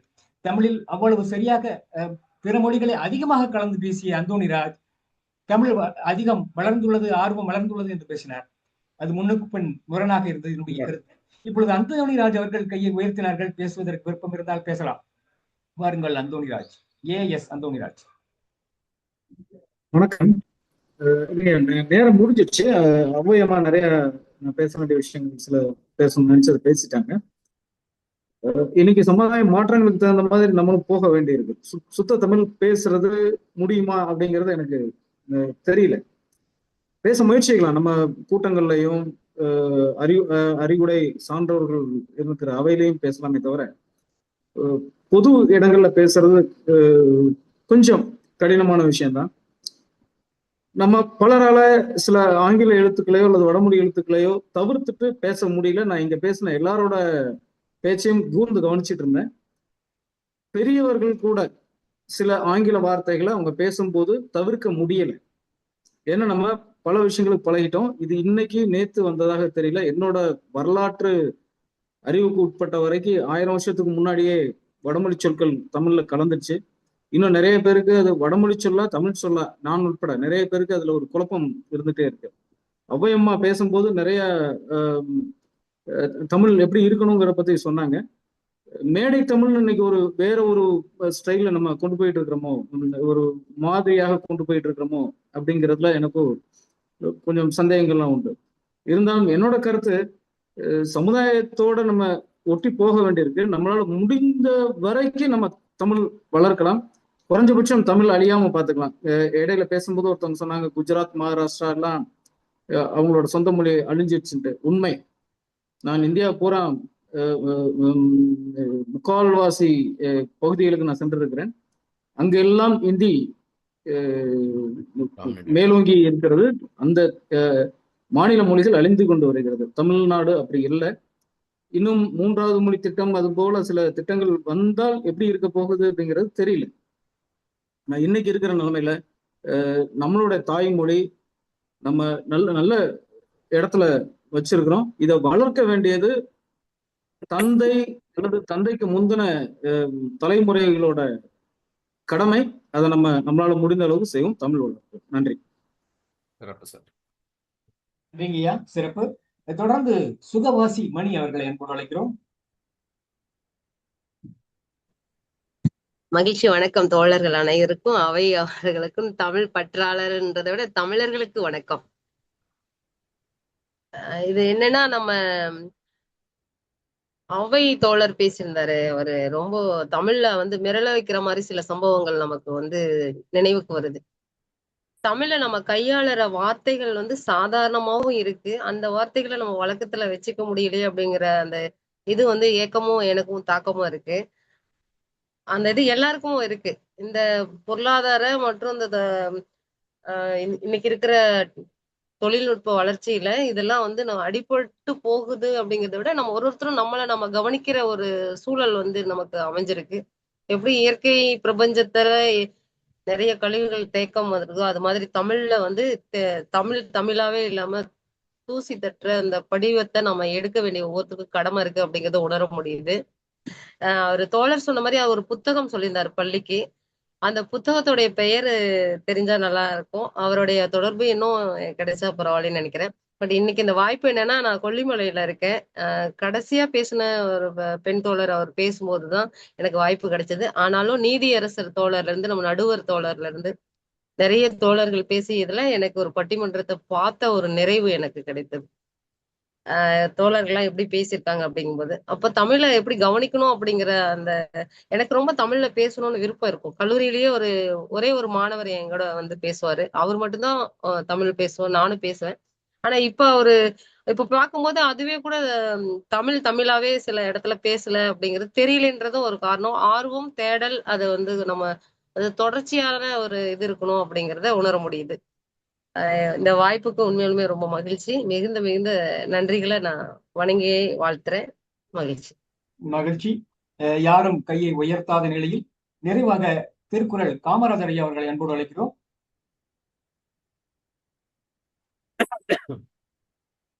யாதானும் நாடாமால் ஊராமால் என்றொருவன் சாந்துணையும் கல்லாதவாறு. தமிழ் மொழி தாயை யாராலும் அழிக்க முடியாது. இந்த பட்டிமன்றம் சொல்லக்கூடிய கருத்தாக நான் ஏற்றுக்கொள்கிறேன். அதை நெறிப்படுத்தி ஒழுங்குபடுத்தி மடைமாற்றம் செய்தால் இந்த தோப்பில் இருக்கிற கடைசி மரத்துக்கு கூட நீர் சென்றடையும். அதை இப்போது வந்துவிட்டது போல சொட்டு பாசனம் போல அடுத்த தலைமுறைக்கு கடத்தக்கூடிய மிகப்பெரிய வேலையை இரு குழுக்கள் செய்து கொண்டிருக்கிறது. ஒன்று, இந்த 1,00,000 வியூஸ் பட்டிமன்ற குழுவும் தமிழ்நாடு கலந்துரையாடும் பேரவையும் சேர்ந்து செய்து கொண்டிருக்கிறது என்பதை இருவேறு கருத்துக்கு இடமில்லாமல் மாதம் ஒரு முறை 2வது ஞாயிற்றுக்கிழமைகளில் உங்களுக்கு கண்டிப்பாக பட்டிமன்றம் நடத்துவதற்கான தேதியை ஒதுக்கி தருவதற்கு நாங்கள் தயாராக இருக்கிறோம் என்ற மகிழ்ச்சியான செய்தியை தெரிவித்துக் கொண்டு இன்று ஏறக்குறைய 35 பேர் அரங்கத்திலே இருந்தார்கள். அது அடுத்த முறை 70ஆக மாறும். ஒரு மாதத்தில் இதை பார்க்கிற, காணொளியில் பார்க்கிற, வலையொலியில் பார்க்கிற அத்தனை தமிழ் நெஞ்சங்களும் நீங்கள் என்ன சொல்கிறீர்கள் என்பதை உற்று நோக்குவதற்காக இருப்பார்கள். உங்களை பின்தொடருவார்கள் என்பதிலே எந்த விதமான ஐயமும் கிடையாது. அதனால நீங்கள் எத்தனை மாதத்தில் 2 பட்டிமன்றங்கள் உங்கள் குழுக்களில் நடக்கிறது, அதே பட்டிமன்றத்தை அதே நபரை வைத்து இந்த குழுவிலும் நீங்கள் சிறப்பான முறையிலே பேச வேண்டும் என்பதுதான் எங்களுடைய ஆசையாக இருக்கிறது என்பதை சொல்லி, இன்று தன்னுடைய கடமையை சீரோடும் சிறப்போடும் செய்த நடுவர் உள்ளிட்ட 2 அணிகளிலும் பேசிய 6 பேரும் மிகவும் சிறப்பாக தன்னுடைய வாதங்களையும் கருத்துக்களையும் இழுத்து அருமையாக இயம்பினார்கள் என்பதை மகிழ்ச்சியோடு தெரிவித்துக் கொண்டு அனைவருக்கும் என்னுடைய வாழ்த்துக்களையும் பாராட்டுக்களையும் நன்றிகளையும் தெரிவித்துக் கொள்கிறேன். இதை போல யாரெல்லாம் பேசக்கூடிய நபர்கள் இருக்கிறார்கள் அவர்களை எல்லாரும் நீங்கள் அறிமுகம் செய்து வைத்தீர்கள் என்றால் அவர்களுக்கும் வாய்ப்பு கொடுத்து மேலும் மேலும் இந்த தமிழை தமிழாக பேசுவதற்கு நன்னனையா என்னுடைய மகள் ஔவையம்மா வழிகாட்டுதல் உட்பட இந்த குழுக்களிலே அவர்கள் ஆரம்பத்திலிருந்தே இருக்கிறார்கள். அதை போல தாங்கள் ஒரு முறை வந்து பேசிவிட்டோம் போய்விட்டோம் என்று இல்லாமல் அடிக்கடி வந்து பின்னோட்டத்தை தந்து மிகப்பெரிய ஆளுமையாக இருக்கக்கூடிய உங்களுடைய அனைவருக்கும் என்னுடைய நன்றியும் பாராட்டுகளையும். பிரம்மநாயகம் ஐயா அவர்கள் டெல்லியில் இருந்து தமிழை வளர்த்து கொண்டிருக்கிறார். நம்ம 500வது வெற்றி கொண்டாட்டம் 2500வது வெற்றி கொண்டாட்டம் டெல்லியிலே நடக்கப் போகிறது. தமிழ்ச்சங்க கட்டடத்தில் கண்டிப்பாக யாரெல்லாம் கலந்து கொள்ளும் நினைக்கிறீர்களோ அவர்களை எல்லாம் நாங்கள் அழைக்கிறோம் என்று சொல்லி கிடைத்த வாய்ப்புக்கு நன்றி பாராட்டி நிறைவு செய்கிறேன். நன்றி, வணக்கம், வாழ்த்துக்கள். மகிழ்ச்சி ஐயா. சிறப்பு. இன்றைய பட்டிமன்ற நிகழ்வை மிக சிறப்பாக நெறியாளுகை செய்த நம்முடைய நடுவர் ராமசாமி வெங்கட்ராமன் அவர்களுக்கும், சிறப்பாக பேசிய இன்றைய பட்டிமன்ற பேச்சாளர்கள் கவிஞர் எம்மிமாள், மாணவர் சிவாஜி, அந்தோணிராஜ் அவர்கள் மற்றும் குமரி ராஜன் அவர்கள் மற்றும் பேராசிரியர் அவர்களும் மற்றைய ஜானகி அம்மா அவர்களுக்கும் வாழ்த்துக்களும் பாராட்டுகளும் தெரிவிப்பதிலே கலந்துரையாடுவோம் பேரவை மிகுந்த மகிழ்ச்சி கொள்கிறது. தங்களுடைய பணி சீக்கிரத்தோட கலந்துரையாடுவோம் பேரவை வாழ்த்துகிறது. இனி இத்துடன் நிகழ்ச்சியினுடைய இரண்டாம் பகுதி நிறைவு பெறுகிறது. மூன்றாம் பகுதியில் எடுத்துச் செல்ல மாணவி செய்னா அவர்களை அன்போடு அழைக்கிறோம். வாருங்கள் செய்னா. தவறு இல்லாம பேசுமா? சரிங்க ஐயா. அனைவருக்கும் கலந்துரையாடவும் பேரவையின் சார்பாக நன்றிகளை தெரிவித்துக் கொள்கிறேன். நிகழ்ச்சியின் தலைமை ஒருங்கிணைப்பாளர் மரியாதைக்குரிய தமிழ் கண்ணம்மாள் அம்மா அவர்களுக்கும், நிகழ்ச்சியின் முன்னாள் இந்நாள் ஒருங்கிணைப்பாளர்களுக்கும், நிகழ்ச்சியில் கலந்து கொண்டு வாழ்த்துரை வழங்கிய அனைத்து சான்றோர்களுக்கும், குரலும் பொருளும் வழங்கியவர்களுக்கும், இசைப்பாடல் வழங்கியவர்களுக்கும் வாழ்த்துக்களும் பாராட்டுகளும் நன்றிகளும். நிகழ்ச்சியுடைய அழைப்பிதழ் பாராட்டு சான்றிதழ் வடிவமைத்தரும் செம்மிலி அம்மா அவர்களுக்கும் நன்றிகள். மீண்டும் கலந்துரையாடல் பேரவையின் சார்பாக அனைவருக்கும் நன்றியை தெரிவித்துக் கொள்கிறேன். மீண்டும் நாளை மாலை 5 மணிக்கு சந்திப்போம் என்று நம்பிக்கையை வெளிப்படுத்துகிறேன். நன்றி, வணக்கம். மகிழ்ச்சி. சிறப்பாக இரண்டாம் பகுதியை ஒருங்கிணைத்த மதுரை சரஸ்வதி உமாலட்சுமி அவர்களுக்கு சிறப்பு வாழ்த்துக்கள், பாராட்டுகள். மீண்டும் நாளை மாலை 5 மணிக்கு சந்திப்போம் என்று நம்பிக்கை வெளிப்படுத்தி அனைவரும் 30 இணையத்தை நிறைவு செய்கிறோம். நன்றி, வணக்கம். வாய்ப்பளித்த அனைவருக்கும் நன்றி. நன்றி.